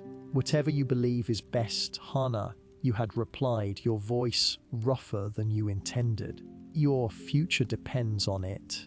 The pressure wasn't solely on you to perform in battle, it was on both of you to ensure the survival and prosperity of your family name. This was a battle waged not with steel, but with resilience, hope, and with the quiet determination to fulfill a sacred duty. The weight of this responsibility often kept you awake at night. Plant of the night blooming jasmine seeping into the room, a fragrant reminder of the cycle of life and death. You would lie there, Hana's steady breathing beside you, and wonder about the future. What if you failed? What if your line ended with you? The thought was a cold dread that settled deep in your bones, a fear far more profound than any threat from a rival clan. In my research that during the Edo period, from 1603 to 1868, the samurai class became increasingly bureaucratic and less militaristic. However, the social pressures, the emphasis on family honor and lineage, remained intensely strong. This period saw the rise of elaborate family trees and the meticulous recording of genealogies, underscoring the vital importance of male heirs for maintaining status and inheritance. Your interactions with your father, Koronori, laced with this unspoken tension. He would sometimes take you to the family shrine, a small, weathered structure behind your home. Pillars darkened by centuries of rain and sun, the air inside was cool and still. The faint scent of old wood and the metallic tang of the offering bowls. He would point to the ancestral tablets, scribed with the name of a forebear. "They look to you, Kenji," he would murmur, his voice barely a whisper. "They expect you to continue their story." You would feel the weight of those unseen eyes, the silent expectation of generations. More than just frightened, it was a spiritual obligation. Failure to produce an heir meant the severing of your connection to the past. Spiritual death that was considered far worse than any physical demise. One crisp autumn afternoon, while practicing your swordsmanship in the courtyard, the rhythmic clang of steel on steel echoing through the crisp air, the scent of fallen leaves sharp and earthy, your son Hiroshi, a boy of 7, came running out. He held a small, carved wooden bird in his hand, his face alight with pride. "Father, look!" he shouted, his voice clear and bright. You paused, lowering your practice bokken, the rough texture of the wood familiar in your grip. You knelt down, gravel crunching softly beneath your knees. "It is a fine bird, Hiroshi," you said, forcing a smile. But as you looked at his eager face, something akin to sorrow mixed with hope twisted within you. He was a bright child, full of life and curiosity. To watch you train, mimicking your movements with a stick, yet the future remained uncertain. The emphasis on producing a male heir wasn't simply about continuing the family name, about the continuation of the samurai's martial traditions and their specific societal role. Hana, ever perceptive, courtyard then, carrying a tray with steaming cups of green tea. The aroma of the freshly brewed leaves, bitter and invigorating, filled the air. She watched you and Hiroshi for a moment, her expression unreadable. "A cup. Your father has a strong spirit, Hiroshi," she said, her gaze meeting yours. "And you too, same fire in your eyes." It was a subtle encouragement, a testament to the quiet support she offered, even as the pressure mounted. That while the samurai was defined by his martial prowess and his loyalty, the strength of his family, of his lineage, was a fundamental pillar of his identity.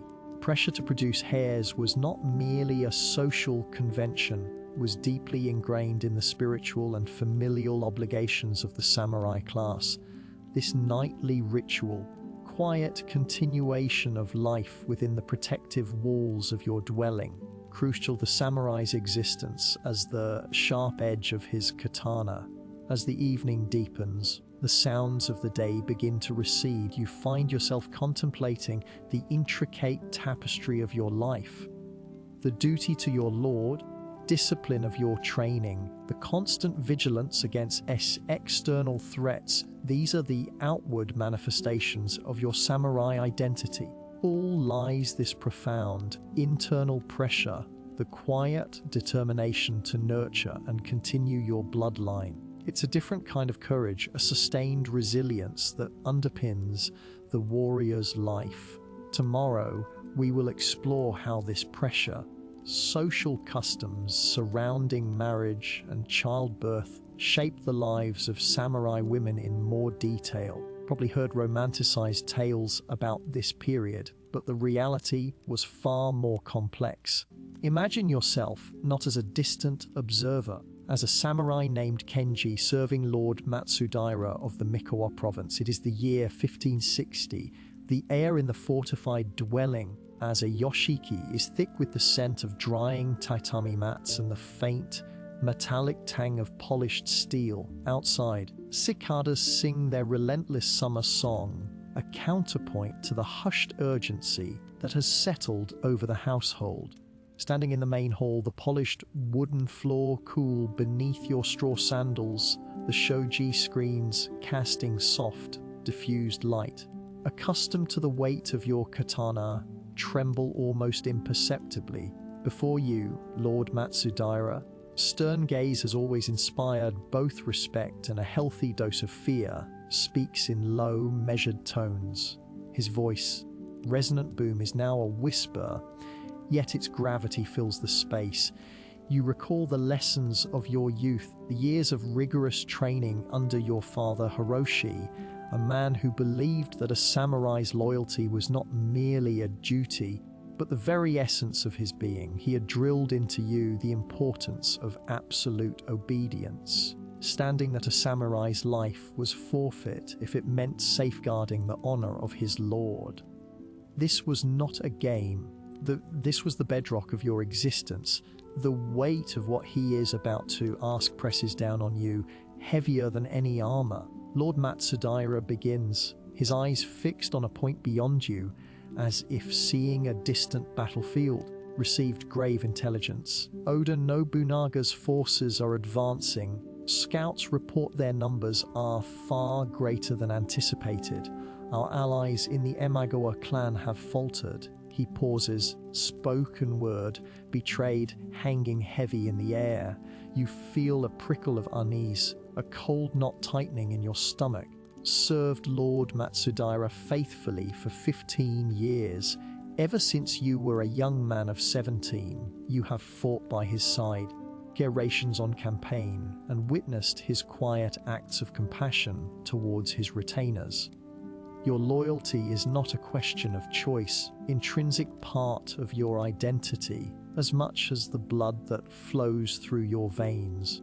Isdaya, Lord Matsudaira continues, his voice gaining a steely edge. Our most trusted warriors must ride to the northern passes. They are to secure a vital communication, a message that Nobunaga's hands will spell out utter ruin. This mission is perilous, Kenji. The enemy patrols are thick, is not an option, and those who undertake this task may not return. He finally meets your gaze, and in his eyes, see a flicker of something you rarely witness, vulnerability, but it is quickly masked by the unyielding resolve of a leader. This is the test, not a glorious charge against overwhelming odds, but a clandestine mission, secrecy and fraught with the potential for agonizing choices. You recall a conversation with your wife Hana just days ago, mending your armor, her brow furrowed with concern as she examined a small tear in the silk lining of your haydate. She spoke of the harvest, of the children's new wooden swords, of the hope for peace. Her touch had been gentle, her words a comforting balm against the constant undercurrent of danger that defined your life. She understood the sacrifices you made, constant threat that loomed, but the idea of you undertaking such a dangerous, potentially fatal mission, even the catharsis of open combat, must have been a silent dread she carried. You remember the way she looked at you, her eyes, so bright, clouded with a quiet worry. "Be careful, Kenji," she had whispered, her voice barely audible. "Over us all, Lord Matsudaira," you say, your voice steady despite the internal turmoil. "I am your loyal servant." The words are spoken with conviction, yet a part of you acknowledges the immense risk. This is not about glory, survival, about the survival of everything you hold dear. The fate of your lord, your family, and the people under his protection rests on the successful delivery of this message. You consider the implications. If you are captured, will be tested in ways you cannot yet fathom. The enemy will seek to extract information, to break your will. You remember the tales of captured samurai, their resilience in the face of torture, their unwavering commitment to their code. Chilling thought. Lord Matsudaira nods, a subtle acknowledgement that speaks volumes. The message is encoded. Physical delivery is paramount. You will take a small, trusted group, no more than 3 men. You must move swiftly and silently. Engagement, unless absolutely necessary. The enemy is everywhere. If you are intercepted and capture seems imminent, be done. He doesn't need to elaborate. The unspoken directive is clear: seppuku. The ritual suicide to prevent information falling into enemy hands. It is the ultimate act of loyalty, final testament to your unwavering devotion. Your stomach churns at the thought, a visceral reaction to the extreme nature of your duty. As the seasons change, so too do the demands placed upon you. This mission, however, feels like a turning point. It's not a battlefield skirmish where honor can be found in courage, but a clandestine operation where success is measured in silence and secrecy.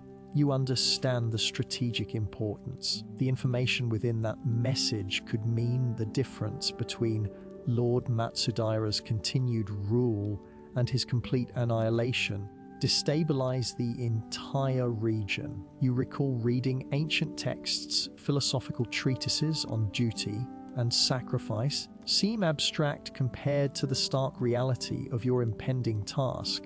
You are given the message, a small, rolled scroll of silk sealed with the Matsudaira crest. It feels impossibly light, yet carries the weight of countless lives. Companions for this perilous journey are chosen Ryo, a seasoned warrior known for his quiet efficiency, and Kenzo, a young, eager samurai whose loyalty is unquestioned, but whose experience is limited. You feel a pang of responsibility for Kenzo, a sense of wanting to shield him from the harsh realities you know await. You also remember the stern words of your former instructor, who always stressed the importance of pragmatism over sentimentality in warfare.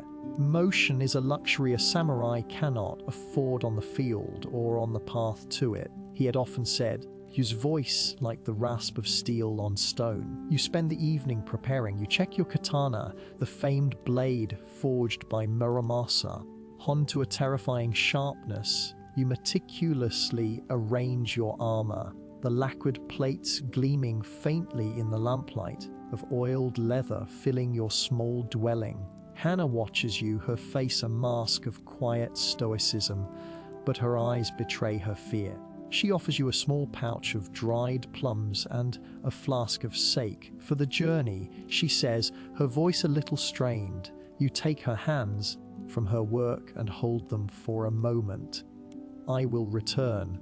You promise, though the words feel hollow even to you. You know that promises are easily broken in times like these. The next morning, before the first hint of dawn, slip out of the yashiki.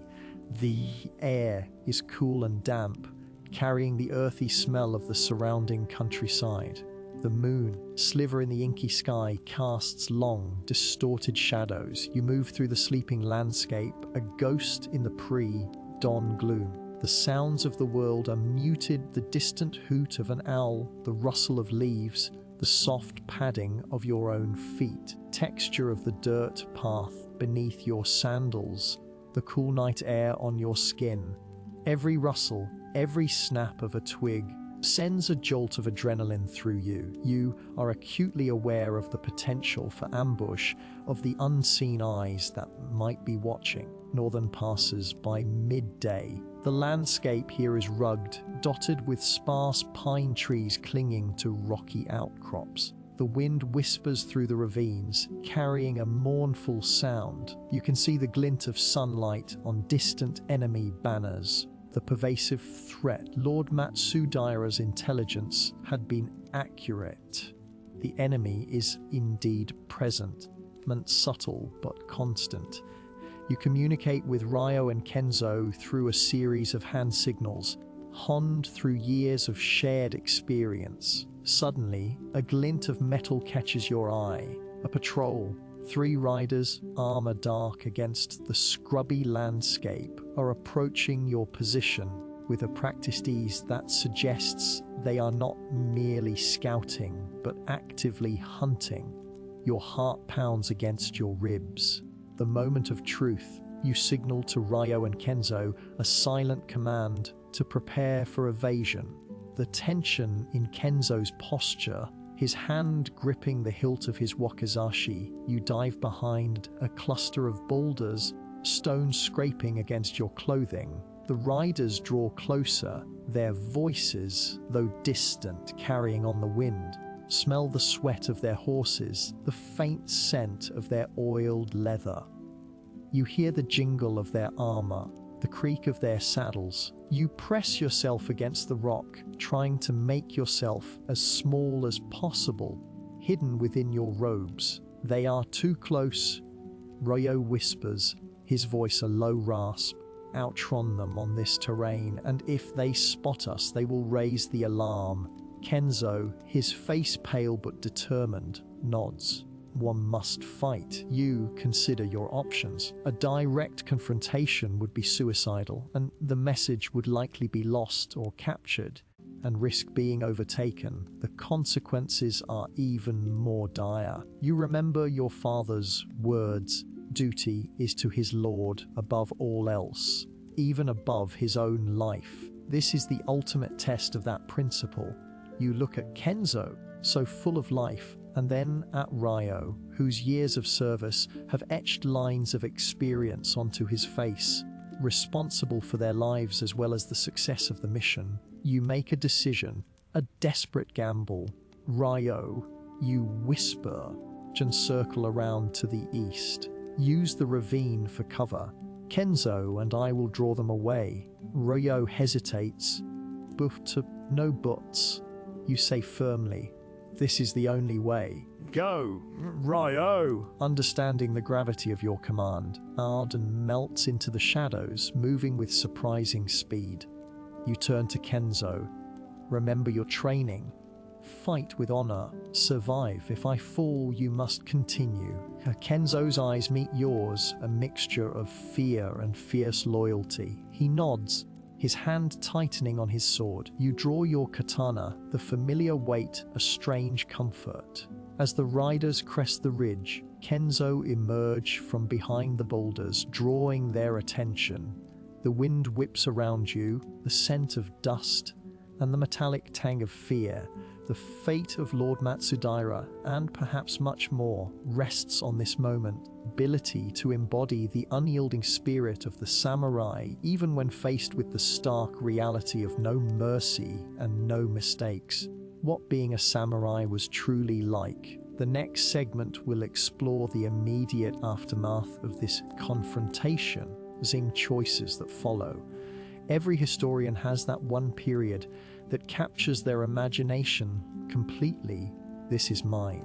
The Warring States period of Japan, from roughly 1467 to 1615. It wasn't a time of elegant tea ceremonies and cherry blossom viewing, not primarily. It was a crucible that hammered out the very definition of what it meant to be a samurai. Forget the stylized depictions you see on screens. Reality was a constant, gnawing pressure, a tightrope walk over an abyss where a single misstep meant oblivion. You've likely heard romanticized tales about this period, tales of honorable duels and unwavering loyalty. But the reality experience was far more complex, far more brutal, demanded a level of psychological fortitude that few could truly comprehend. We've spoken of the political maneuvering that shifted like sand dunes in a gale, the quiet strength of women managing households amidst constant threat. We've touched upon the sheer courage required for everyday life, the raw determination that fueled survival. Now, at the precipice, the moment when all those threads converge into a single, blinding point of truth, your perspective shifts when you consider the sheer, unadulterated pressure. Imagine yourself Kenji, of Modest, standing in the service of Lord Tokugawa Ieyasu, years leading up to the Battle of Sekigahara in 1600. You are not a celebrated general, storied warrior whose name will echo through the ages. You are a vital cog, a sharp edge in a much larger, bloodier mechanism. For the past decade, a tapestry woven with threads of constant vigilance and the ever-present scent of wood smoke and fear. You've trained since you were a boy, your hands clasped from the grip of the katana, your mind schooled in the Bushido code. A strict moral and ethical framework that was as much about discipline as it was about skill. The year is 1600. The air in Edo, growing in prominence, still carries the damp, earthy smell of the surrounding countryside. On the ramparts of a small defensive outpost, a strategic point along a less traveled road leading towards the plains of Sekigahara, a pale disk behind a thin veil of clouds casts long, distorted shadows across the muddy ground. Metallic tang of anxiety on your tongue, a familiar companion these days. Tatami bedding back in your modest quarters feels a world away from this exposed parapet. Weave of hakama chafes your skin, a constant reminder of the harsh realities of your station. The wind, a sharp from the north, whips your tsuva eboshi cap, threatening to tear it from your head. Below, the land stretches out of rice paddies and sparse forests, deceptively peaceful. Lord Tokugawa's forces are amassing against the Western coalition led by Ishida Mitsunari. Political maneuvering we discussed in Part 17 has culminated in this that will decide the fate of Japan for centuries. Your loyalty, Kenji, has been absolute, sworn on the ancestral swords of your family, but whispers have reached you by wary travelers and hushed conversations in dimly lit inns. Whispers of defections, of shifting allegiances, promises made and broken. Your lord trusts you, relies on your unwavering commitment. Commitment is tested by a force more potent than any blade. Perspective shifts when you confront the deeply personal stakes. You think of Hana, your wife, and the small, thatched cottage you share just outside the city walls. Her smile, the warmth of her hand in yours, the scent of drying herbs in your home, these are the anchors that tether you to a life beyond the battlefield. She understands the demands of your duty, but the fear in her eyes when you depart for a campaign is a weight you carry even in the thickest combat. You remember the conversation you had with her just before leaving. Kenji, she'd said, her voice barely a whisper, hands twisting the hem of her kimono. The aroma of simmering miso soup, a comforting scent, was almost mocking in its normalcy. Will you be careful? You had forced a reassuring smile, though your own heart was a tight knot. As a man can be, Hana, my duty is to Lord Tokugawa, and my duty is to you. Ensure a future where you can live without fear.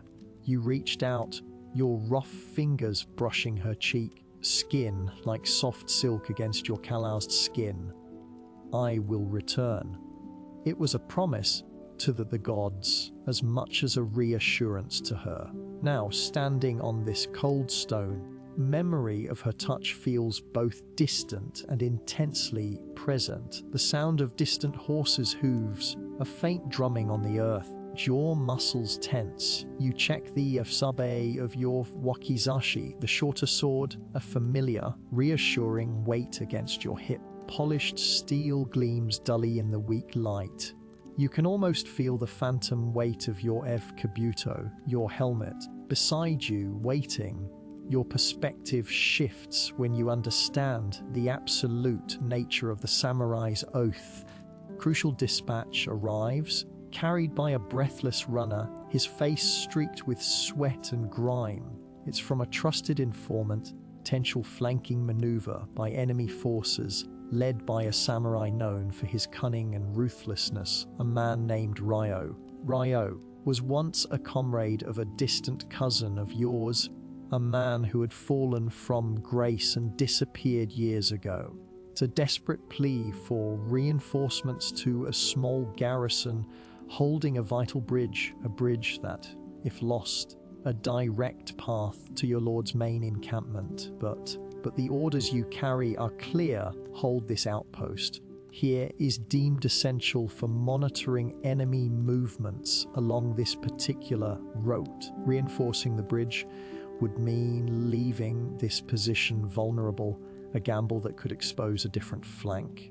Your commander, a grizzled veteran named Hiroshi, his face a roadmap of old scars, his armor clanking softly, his sweat mingles with the damp air.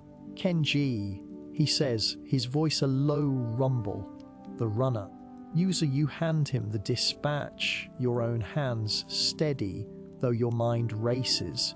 You've spent years honing this control, this ability to suppress emotion, to act with cold logic. It's the essence of being a samurai. Hiroshi reads the dispatch, his brow furrowed. He looks at you, his gaze piercing. The bridge, a critical point. But our orders are to hold here. A diversion, or a test of our resolve? He gestures towards the desolate landscape.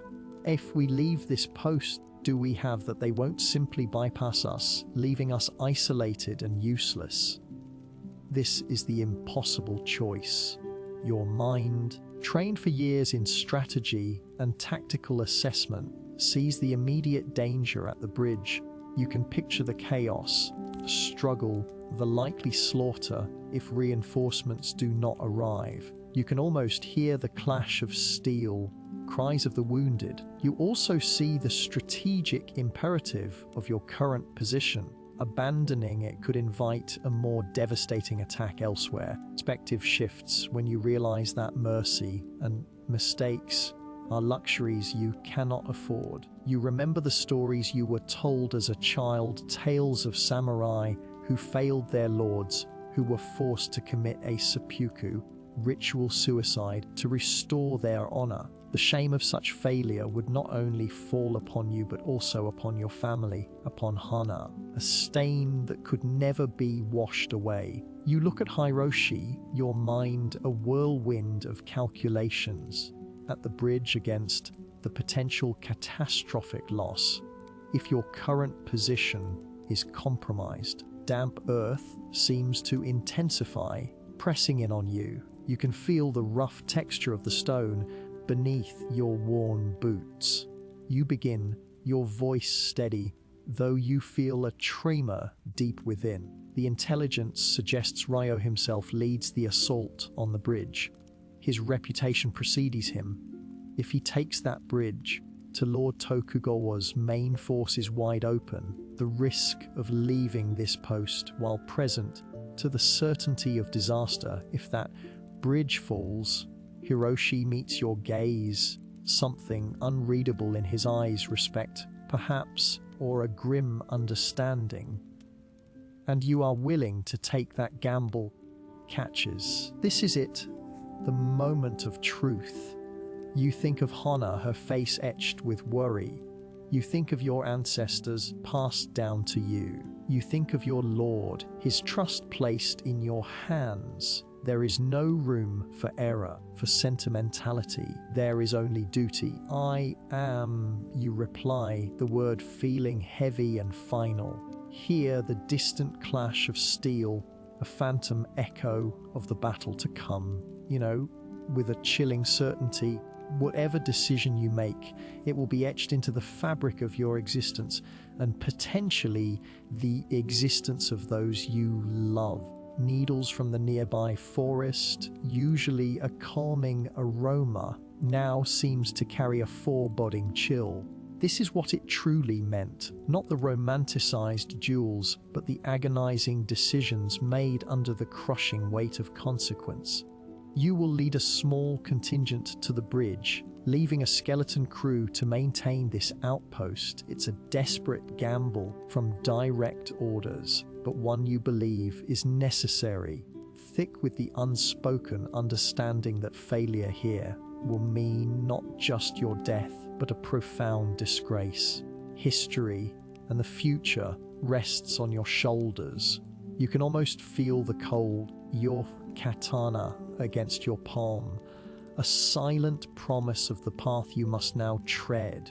The next step, however, more perilous, as you face the chilling reality of what happens when your gamble fails, when the enemy proves more cunning than you could ever have imagined. Sometimes I wonder what it would feel like to truly experience life in this distant time, to feel the grit of the earth beneath bare feet, salt spray from the sea of Japan, to hear the rustle of silk as a kimono is unfurled. You've been walking through the echoes of Kuronori's life, the samurai who stood at the precipice, and now, in subpart 21, witness the chilling stillness that follows a storm, the quiet realization of consequences. Your imagined space is thick with the scent of damp earth and pine needles, a lingering perfume from the aftermath.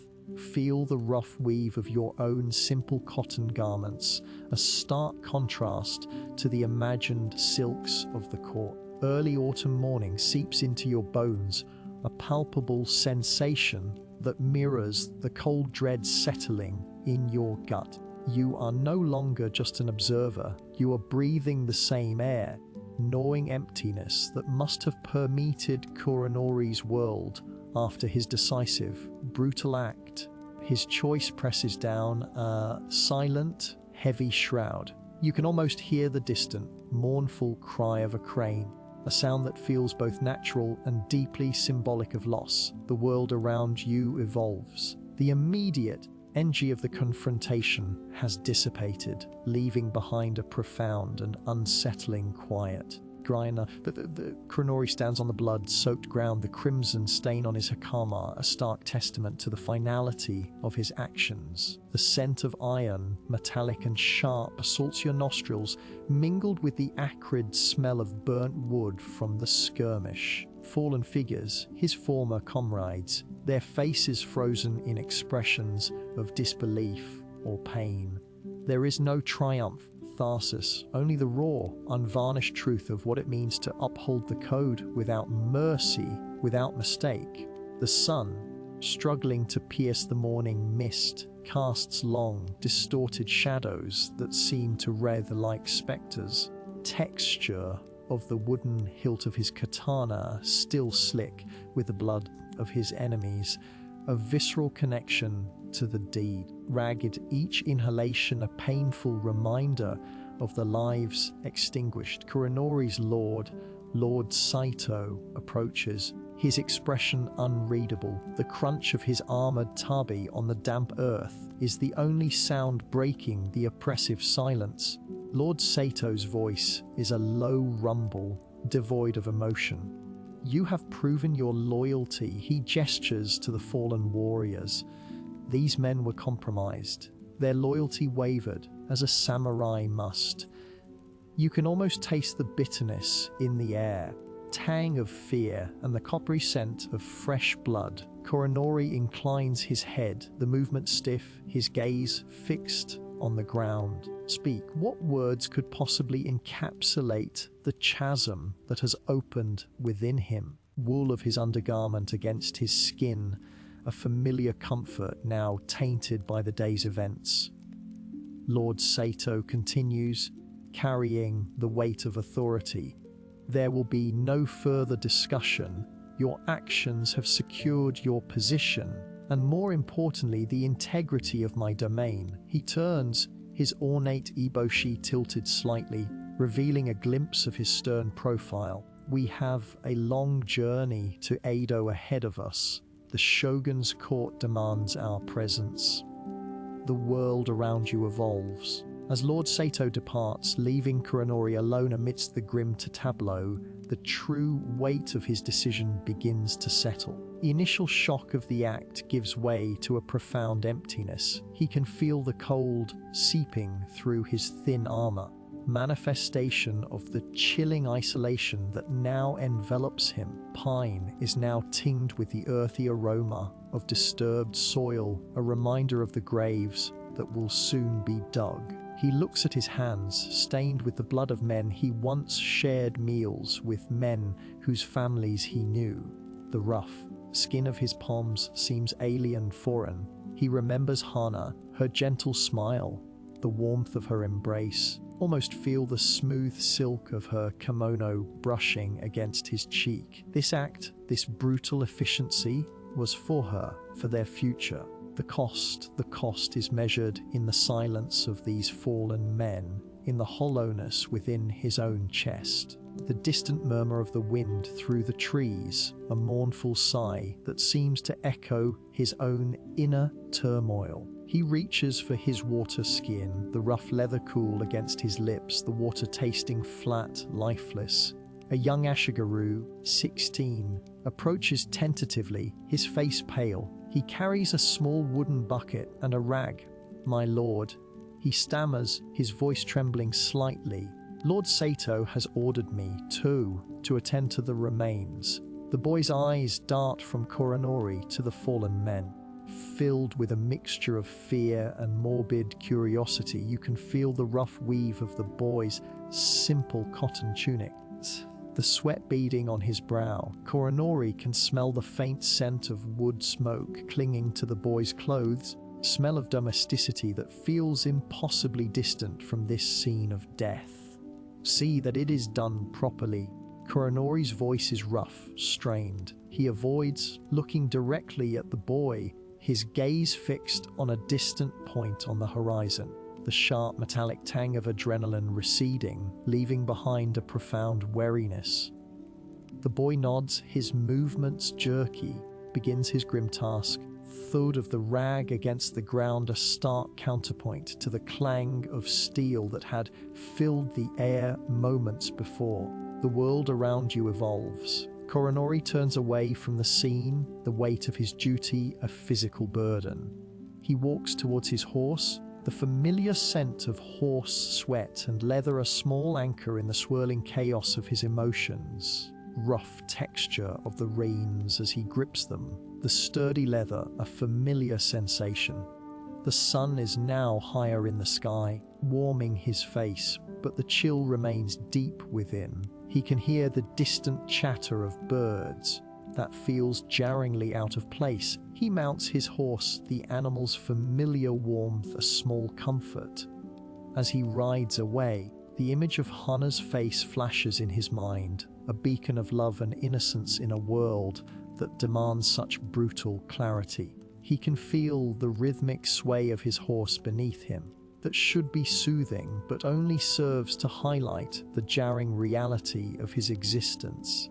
He is a samurai, doubt no space for hesitation. His path is carved in blood, his loyalty etched in steel. The starkness of his reality, absolute adherence to the code, settles upon him like a second skin, cold and unyielding.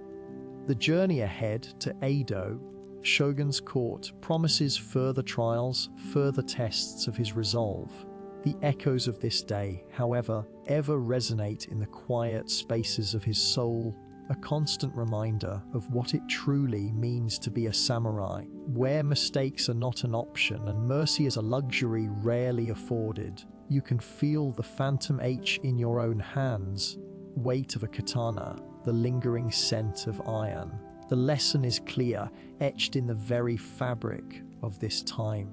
Of a samurai, there is no room for error, only the stark, unyielding consequence of duty. The world around you evolves. Edo stretches before Kuronori, a ribbon of dusty road winding through the rolling hills.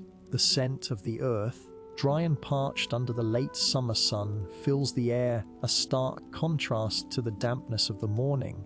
He rides on, forward, the memory of the fallen, a silent burden, the starkness of his reality, absolute adherence to the code, settles upon him like a second skin, cold and unyielding. The lesson is clear. Fabric of this time, in the life of a samurai, there is no room for error, only the stark, unyielding consequence of duty. As you drift, the rhythmic clop of hooves on the dusty road, the whisper of the wind through the sparse trees, scent of wood smoke from a lone farmhouse lull you into a deeper sense of peace. The intricate tapestry of courtly life that awaits in the next chapter. Imagine waking up in an era where your biggest worry wasn't Wi-Fi connectivity or the latest social media trends, the very real possibility of your head being separated from your body before the sun fully crested the horizon. What merely a warrior you are, a samurai, a living embodiment of a code forged in blood and honor, meticulously sculpted by the rigid expectations of a society that valued duty above all else. The year is 1603. Tokugawa shogunate has just ushered in an era of relative peace after centuries of relentless conflict. Yet, for the samurai, its own unique set of existential challenges. The battlefield, once their primary stage, had largely receded. Confront the internal warfare of their souls, the constant struggle to maintain their martial prowess and their adherence to Bushido, the way of the warrior in a world that was slowly, almost imperceptibly, changing. You stand on the polished wooden veranda of your modest dwelling in Edo, with the scent of pine and the distant, metallic tang of the forge. The rising sun, gold against a pale blue sky, casts long, dancing shadows across the carefully raked gravel of the courtyard. Yours, hakama, feels familiar against your skin, the rough hemp a constant reminder of the discipline required. Katana and dandav wakizashi, the twin blades that are extensions of your very being, rests comfortably against your hip. You can feel the cool, smooth silk of your kimono beneath your outer garments. The subtle texture, a tactile anchor in this world of stark realities. The morning chorus of cicadas, a shrill, insistent hum. Familiar sound, a constant companion to the quiet solitude of your early hours. Day by day, that the romanticized tales of chivalry and unwavering loyalty, the ones whispered in hushed tones by traveling storytellers, a brutal truth. The samurai's existence was a tightrope walk over an abyss of consequence. A single misstep, perceived weakness, could lead to dishonor, exile, or even ritual suicide, seppuku. This wasn't a theoretical concept, tangible threat, a shadow that loomed over every decision. The hushed whispers in the tea house about Lord Shimazu of Satsuma, who in 1572, defeat at the Battle of Mimigawa, reportedly ordered the ritual suicide of his entire clan leadership. Forgiving nature of failure, your own training, a relentless regimen of swordsmanship, archery, and calligraphy to prevent such a fate, to hone your mind and body into instruments of absolute precision. Particularly poignant conversation with your mentor, Master Ito. Weathered face bore the marks of countless battles both on the field and within. He sat across from you on the tatami mats, of green tea filling the small room. The steam curled upwards, obscuring his sharp, discerning eyes for a moment. He had said, his voice a low rumble like distant thunder, "The sword is not merely steel, it is your will, your discipline, soul made manifest. To wield it is to understand the weight of life and death, and in this new era, the greatest battles are often fought not with steel, but with self-control." He gestured towards a delicate ink brush resting beside a half-finished scroll. Govern yourself is the ultimate victory. To fail in that is to invite chaos, not just upon yourself, those who depend on you. His words, delivered with an unwavering gaze, had resonated deep within you, echo of the immense responsibility you carried. Day by day, you learned that the samurai's life was not a solitary pursuit.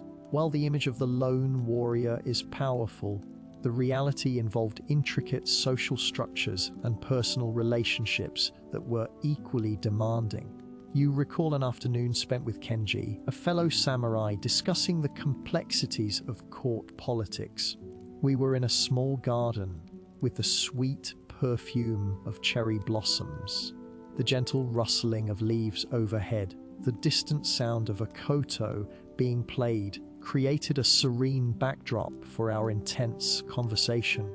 It is not enough to be skilled with the blade, Katsuro, Kenji had sighed, watching a carp glide through a clear pond. Also navigate the currents of favor and influence. A misplaced word, a perceived slight, repercussions far beyond our understanding. He paused, picking up a fallen blossom. The incident with Ryo and the shogunate's envoy last month.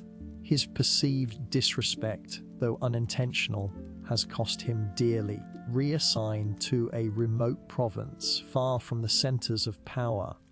Kenji's worry was palpable, of the constant need for vigilance in all aspects of life. Day by day, the samurai's worldview was shaped by a profound understanding of impermanence, deeply rooted in Buddhist philosophy. This was not a passive acceptance of fate, engagement with the transient nature of existence.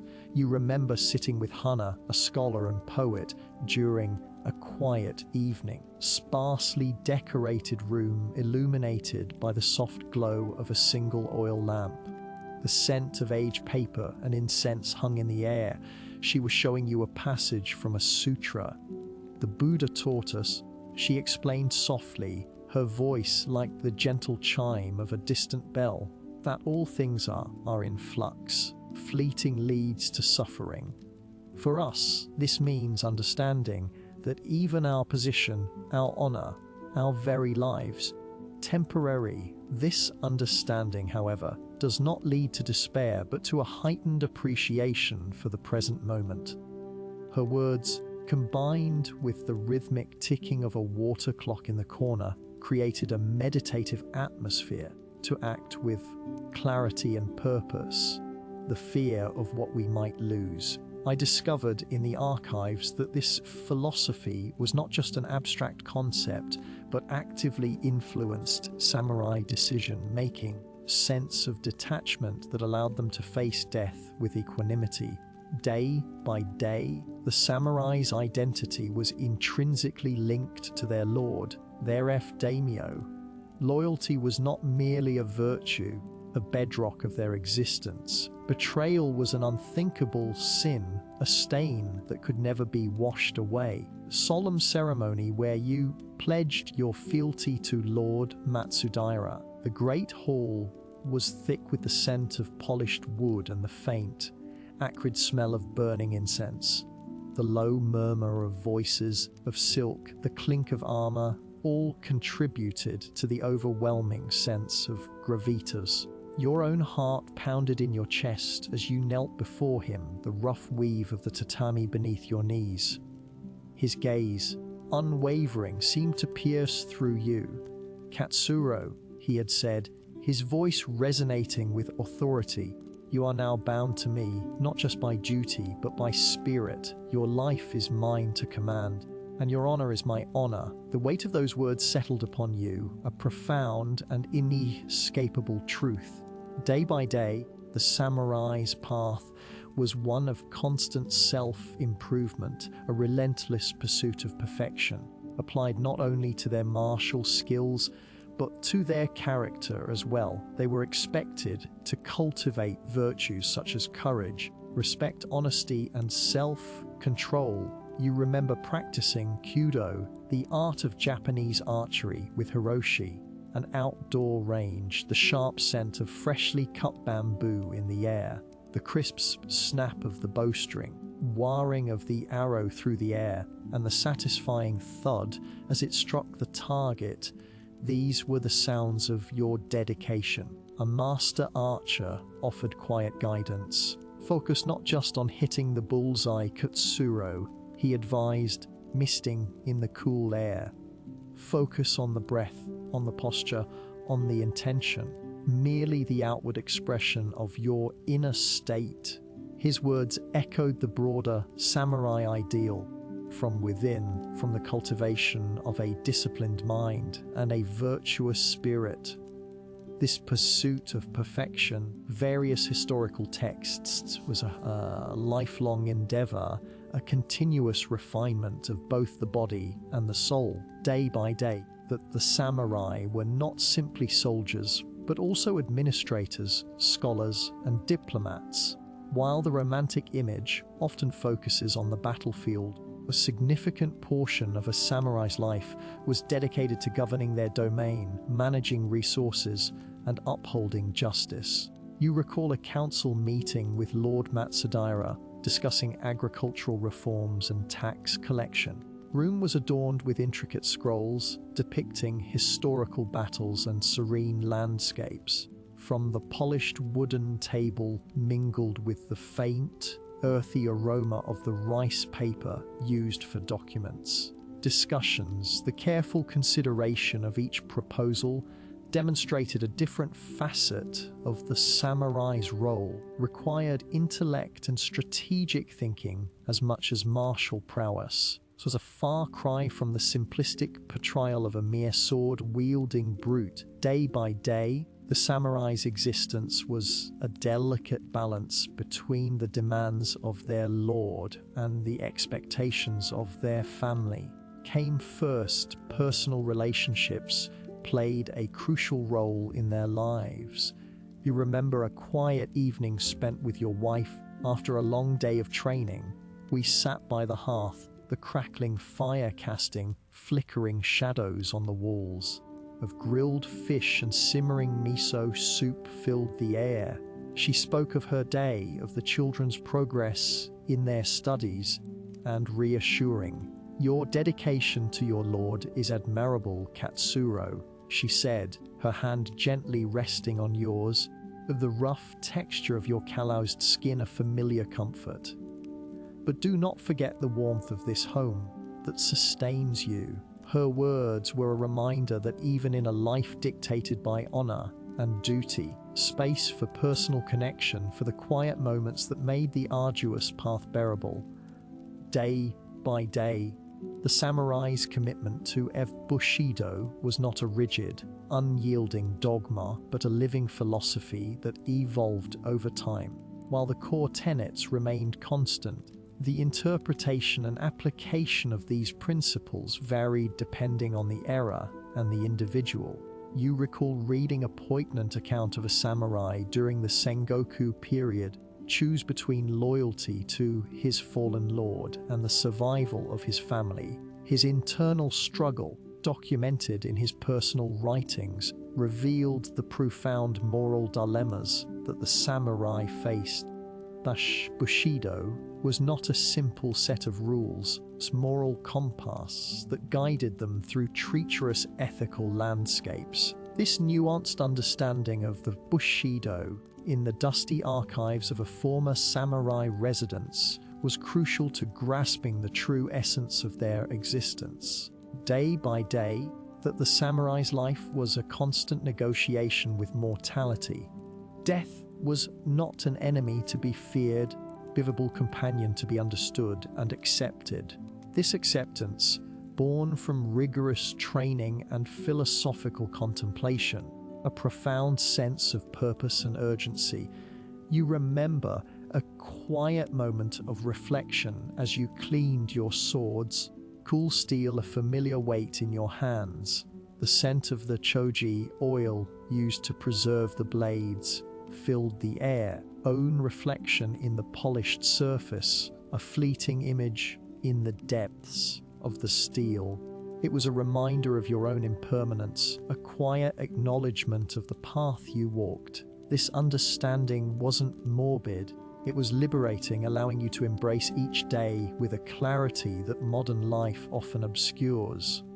The echoes of their struggles and their unwavering commitment to their code remain, a testament to a life lived with an intensity rarely seen today. You understand now that being a samurai was not about romanticized duels or unquestioning obedience, but about a profound internal discipline, striving for perfection in the face of overwhelming odds, and an intimate understanding of the ephemeral nature of life itself. It's learned or etched not just in history books, but in the very fabric of human aspiration, the enduring pursuit of honor, duty, even when the cost is absolute, and as the sun begins its descent, painting the sky in hues of orange and purple. Quiet understanding, a deep resonance with the lives of those who walked this path before. Tomorrow, the journey continues, exploring the intricate tapestry of samurai society and the subtle shifts that began to reshape their world. I've studied paint a picture that's both more mundane and more extraordinary than the glittering ideals often presented. It's a picture painted not just in ink on aged parchment, but in the sweat, blood, resilience of men who lived and died by a code that, to our modern sensibilities, seems impossibly stark. Polished cinematic portrayals, the cherry blossom-laden duels under a full moon, the reality of being a samurai, particularly as I've pieced it together from the scattered fragments of daily life from the Sengoku period as roughly 1467-1650, and the personal letters of individuals like the lesser-known retainers of the Takeda clan was an existence forged in constant, grinding pressure. It wasn't a life of perpetual dramatic confrontation, but one of meticulous preparation, unwavering discipline, awareness of mortality that seeped into every aspect of their being. Imagine a samurai's life as a series of epic battles, but I discovered in archives that much of their time was spent in rigorous training, managing estates, navigating the complex web of loyalties and obligations that defined their world. The romanticized image of the solitary warrior against the storm is a powerful one, but it often obscures the intricate social fabric that bound them, for better or worse. So their existence, stripped of the embellishments, was a profound commitment to duty at a personal cost that is difficult for us to fully comprehend. Your understanding of their world, and perhaps even of yourself, when you begin to see the sheer weight of expectation placed upon these men from their earliest years. Experience becomes your teacher, learned from the lives of men like the samurai, even across centuries, can be surprisingly potent. Think of the meticulous care with which a samurai would maintain his daisho, the paired katana and wakizashi, merely about owning fine weapons. A ritualistic act of respect for the tools that represented his very soul and his commitment to his lord. I've seen detailed inventories from the late 16th century listing not just the swords themselves, but the specific grades of steel, artisans who forged them, the types of polish, and the care instructions. This attention to detail, this almost spiritual connection to their craft, extended to every facet of their lives. Consider the construction of a samurai residence.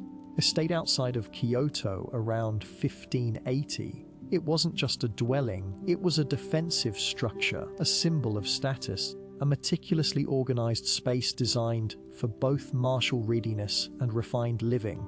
The tatami mats woven from rushly clean, their subtle, earthy scent a constant presence. Shoji screens, translucent paper stretched over wooden frames, would diffuse the sunlight, casting a softened the hard lines of the wooden beams and pillars. In the tokonoma, an alcove in the main reception room, a single scroll painting or a carefully arranged ikebana display would offer a moment of contemplative beauty. a stark contrast to the potential for violence that always lurked beneath the surface. The food, too, in this disciplined approach. Imagine sitting down to a meal in such a residence, simple, yet artfully prepared rice, perhaps seasoned with a touch of soy sauce and pickled plums, grilled fish, its skin crisp and glistening, alongside steamed vegetables, their natural flavors preserved. The broth, a delicate dashi, would be warm and comforting. Subtle umami of kombu seaweed and dried bonito flakes. Even the act of eating was imbued with a sense of mindfulness, appreciation for the sustenance that fueled their demanding lives. You might find yourself observing the subtle etiquette, precise way to hold chopsticks, the respectful bow before and after the meal. This wasn't about ostentatious displays of wealth, profound understanding of order and purpose, the true nature of a samurai's existence, stripped of the romantic haze, negotiation with a world that demanded absolute loyalty and unwavering strength. You've probably heard romantic notions of the samurai's unwavering code, but the reality was often far more complex and demanding. Personal correspondence of samurai families from the late 1500s, revealing anxieties about crop yields, the health of their children, and the ever-present threat of political upheaval. A mid-ranking samurai serving a daimyo in the province of Satsuma around 1590. His days would likely begin before dawn. Crisp and cool, would carry the scent of wood smoke from cooking fires and the faint, earthy aroma of damp soil. From your futon, the rough texture of the cotton, a familiar sensation against your skin. The sound of your own breathing, steady and controlled, would be the first sound in the quiet pre-dawn. Dressing would involve a series of precise movements. Undergarments, the tying of the hakama, the wide, pleated trousers, and the securing of the kimono. The fabric, sturdy cotton or perhaps silk if his status allowed, would feel smooth and cool. You would then perform your morning ablutions from the well, drawn by a servant or perhaps by yourself if the household was modest. Would be bracingly cold senses. Breakfast would be simple, a bowl of rice, perhaps with some fermented soybeans, natto, aroma, a distinctive part of the morning. A cup of green tea, its slightly bitter taste grounding you for the day ahead. Involve overseeing the training of younger samurai, a process that would involve hours of practicing swordsmanship, archery, the clang of steel on steel, the twang of bowstrings, the thud of hooves on packed earth. These would be the soundtrack to his mornings. You might feel the sting of sweat in your eyes, muscles, but you would push through, for hesitation was a weakness that could prove fatal. In the afternoon, be summoned to the daimyo's castle, a formidable structure of stone and wood, imposing walls, a testament to power and authority. The scent of polished wood and incense would fill the air as you walked through its halls. Conversations with the daimyo or his chief retainers would be conducted with utmost respect, every word carefully chosen, every gesture measured. The weight of responsibility would be palpable, for a single misstep could have severe consequences, not just for himself but for his family and his lord. Imagine a conversation with his immediate superior, Lord Tanaka, a man whose stern gaze rarely softened. Kato, Lord Tanaka would say, his voice a low rumble. The harvest in the northern fields is poor this year. We must ensure the grain stores are sufficient for the winter. Measures have you taken to address this? Your response would be precise, outlining the contingency plans, seeking aid from neighboring provinces, the allocation of resources. You would feel the pressure of his scrutiny, expectation that you would have already anticipated such problems. My lord, you would reply, your voice steady. we have already begun rationing the reserves and are exploring trade options with the Ochi clan. Dispatched scouts to assess the possibility of foraging in the western forests. The scent of the paper on which the reports were written, dry aroma, would mingle with the heavier scent of the Lord's incense. The legacy of the samurai, as I've come to understand it through these layers of historical evidence, is not simply about the iconic warrior with his katana, the enduring impact of a culture that prioritized discipline, duty, and a profound sense of responsibility. Trappings of samurai life, the armor, the swords, the elaborate rituals have largely faded into history. Underlying principles continue to resonate in the meticulous dedication of Japanese artisans who strive for perfection in their craft, in the unwavering commitment to excellence in Japanese business culture, disciplined approach to martial arts practiced worldwide today. The romanticized image, often portrayed in popular media, certainly plays a role in modern perceptions. It's the image of the stoic warrior, swordsman, the embodiment of honor. Yet beneath that, there's a deeper, more subtle legacy in the quiet resilience you might observe in everyday life, the emphasis on group harmony, and the deep respect for tradition. Echoes of an era where the individual was inextricably linked to the collective. Personal honor was intertwined with the reputation of one's family and lord. The samurai's world, its stark realities of life and death, its intricate social hierarchies, and its unwavering demands for self-control, an indelible mark. It's a mark that, while perhaps not always consciously recognized, perceptions and cultural values. The initial illusion of a purely romanticized warrior has been replaced, understanding by a far more complex and compelling reality speaks to the enduring power of human dedication and the profound influence of historical forces on the present.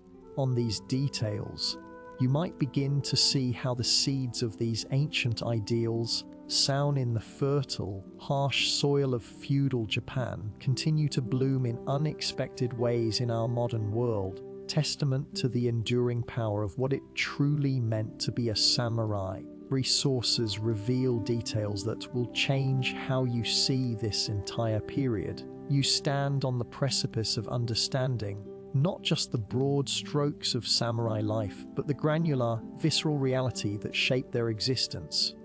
For weeks, you've journeyed through dusty scrolls, deciphered faded ink, and felt the phantom weight of their blades. Meticulously raked gravel gardens of Kyoto breathed the crisp air of the Japanese Alps, the clamour of a bustling Edo street. Now, as the final threads of this exploration weave together, you're not just a viewer, participant in this profound historical immersion. The rustle of silk kimonos, the sharp tang of fermented soy sauce, of a temple bell, these sensory fragments have coalesced into a vivid tapestry, granted a rare glimpse behind the scenes, a privilege few historians ever achieve.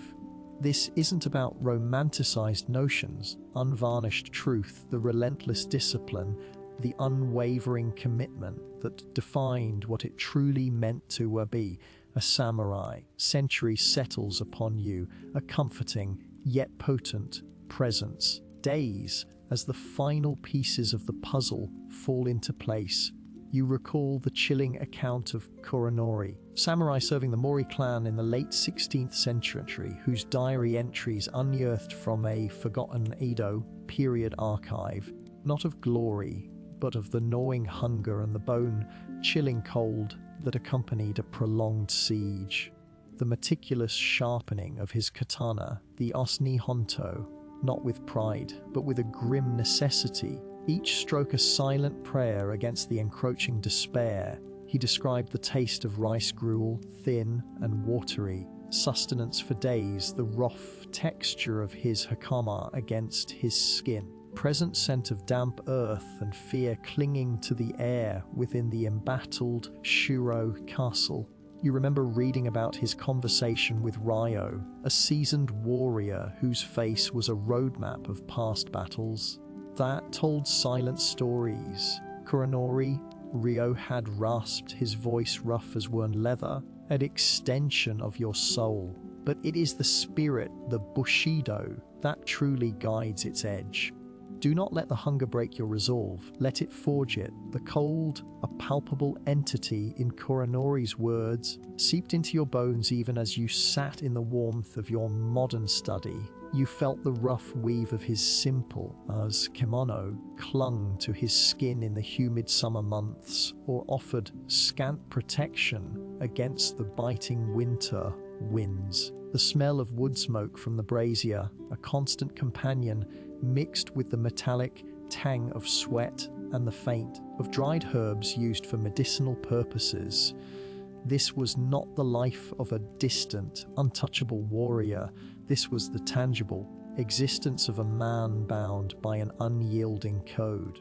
Today's, as you delve deeper into the psychological landscape of these warriors, you revisit the fragmented correspondence of Kenji, of the late Sengoku period, who wrote to his estranged wife, Hana, not of battles won or territories conquered, loneliness that permeated his existence. His letters, penned on thin, brittle paper, the faint scent of ink and a deeper, more poignant aroma of longing. He described the stark austerity of his yashiki's residence, wooden floors cool beneath his bare feet, the sparse furnishings, a low table, a futon, a single scroll depicting a serene landscape, a stark contrast to the chaos he faced daily. He spoke of the ritualistic tea ceremony, quiet contemplation amidst the storm, the earthy fragrance of the matcha, of the ceramic bowl against its saucer. Hana, he wrote, his characters sometimes faltering, as if his hand trembled. I see the faces of the men I have dispatched, they haunt my dreams. Is this the price of honor? Path of the warrior. You felt the sting of his unspoken pain, the quiet desperation behind his stoic facade, the texture of the tatami mats beneath his knees as he meditated, the faint scent of tatami straw, Roma, in his turbulent life. You considered how this introspective side, this vulnerability, often obscured by the ferocity of their martial prowess, a testament to the complex human beings behind the legendary armor. Discipline extended beyond the battlefield. It was a way of life, a constant internal struggle to maintain composure and control, a stark parallel to the pressure many face today to present a perfect, unflappable exterior in their professional lives. Days as you synthesize these disparate narratives into a cohesive understanding. Meticulous care with which a samurai maintained his armor, the yoroi, was not merely about readiness for combat, meditation, a ritual that reinforced his identity. You've seen detailed illustrations of the lacquered plates, silk cords, the fearsome helmet, each element crafted with an artisan's precision. Passage from a 17th century military treatise detailing the proper method for cleaning and oiling a katana after battle, the importance of removing every speck of blood and debris to prevent rust, ensuring its readiness for the next encounter. To detail this commitment to perfection in every aspect of their lives is what truly defined them. It wasn't just about the skill with a sword, it was about the discipline in their diet, the precision in their calligraphy, in their poetry, the strategic thinking that extended beyond military maneuvers. You remember reading about Hiroshi, samurai in the early Edo period, who meticulously planned his day, dawn illuminating his genkenken to then the final moments before sleep. He would rise, his morning ablutions, and then spend an hour practicing AI, jutsu, the art of drawing the sword. The swish of steel through the air a familiar, almost comforting sound. His breakfast would be simple: rice and pickled vegetables, clean and unadorned. The afternoon might involve administrative duties, managing his estate, or sparring with his retainers. Clang of wooden swords a rhythmic counterpoint to the chirping of cicadas. Evenings were often dedicated to study, Confucian texts, or practicing the art of haiku, the short, vocative poems that captured fleeting moments of beauty or profound insight. The scent of old paper and ink would fill his study, to his pursuit of knowledge and refinement. This holistic approach to self-improvement marshals skill with intellectual and artistic pursuits is a powerful lesson that resonates even today, reminding us that true mastery encompasses more than just a single discipline. Hours turn to days as you reflect on the enduring legacy. Far from being mere instruments of war, were complex individuals shaped by a demanding code of conduct that valued loyalty, honor, and self-discipline above all else.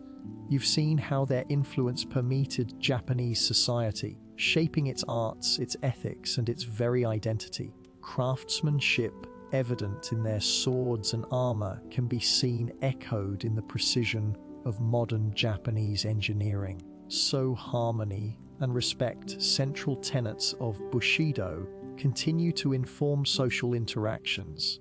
As you prepare to sign off, with a profound appreciation for the depth and nuance of this historical period, romanticized images of cherry blossoms and stoic warriors, while beautiful, only scratch the surface. Being a samurai lay in the relentless pursuit of perfection, the unwavering commitment to one's lord, internal battle for self-mastery.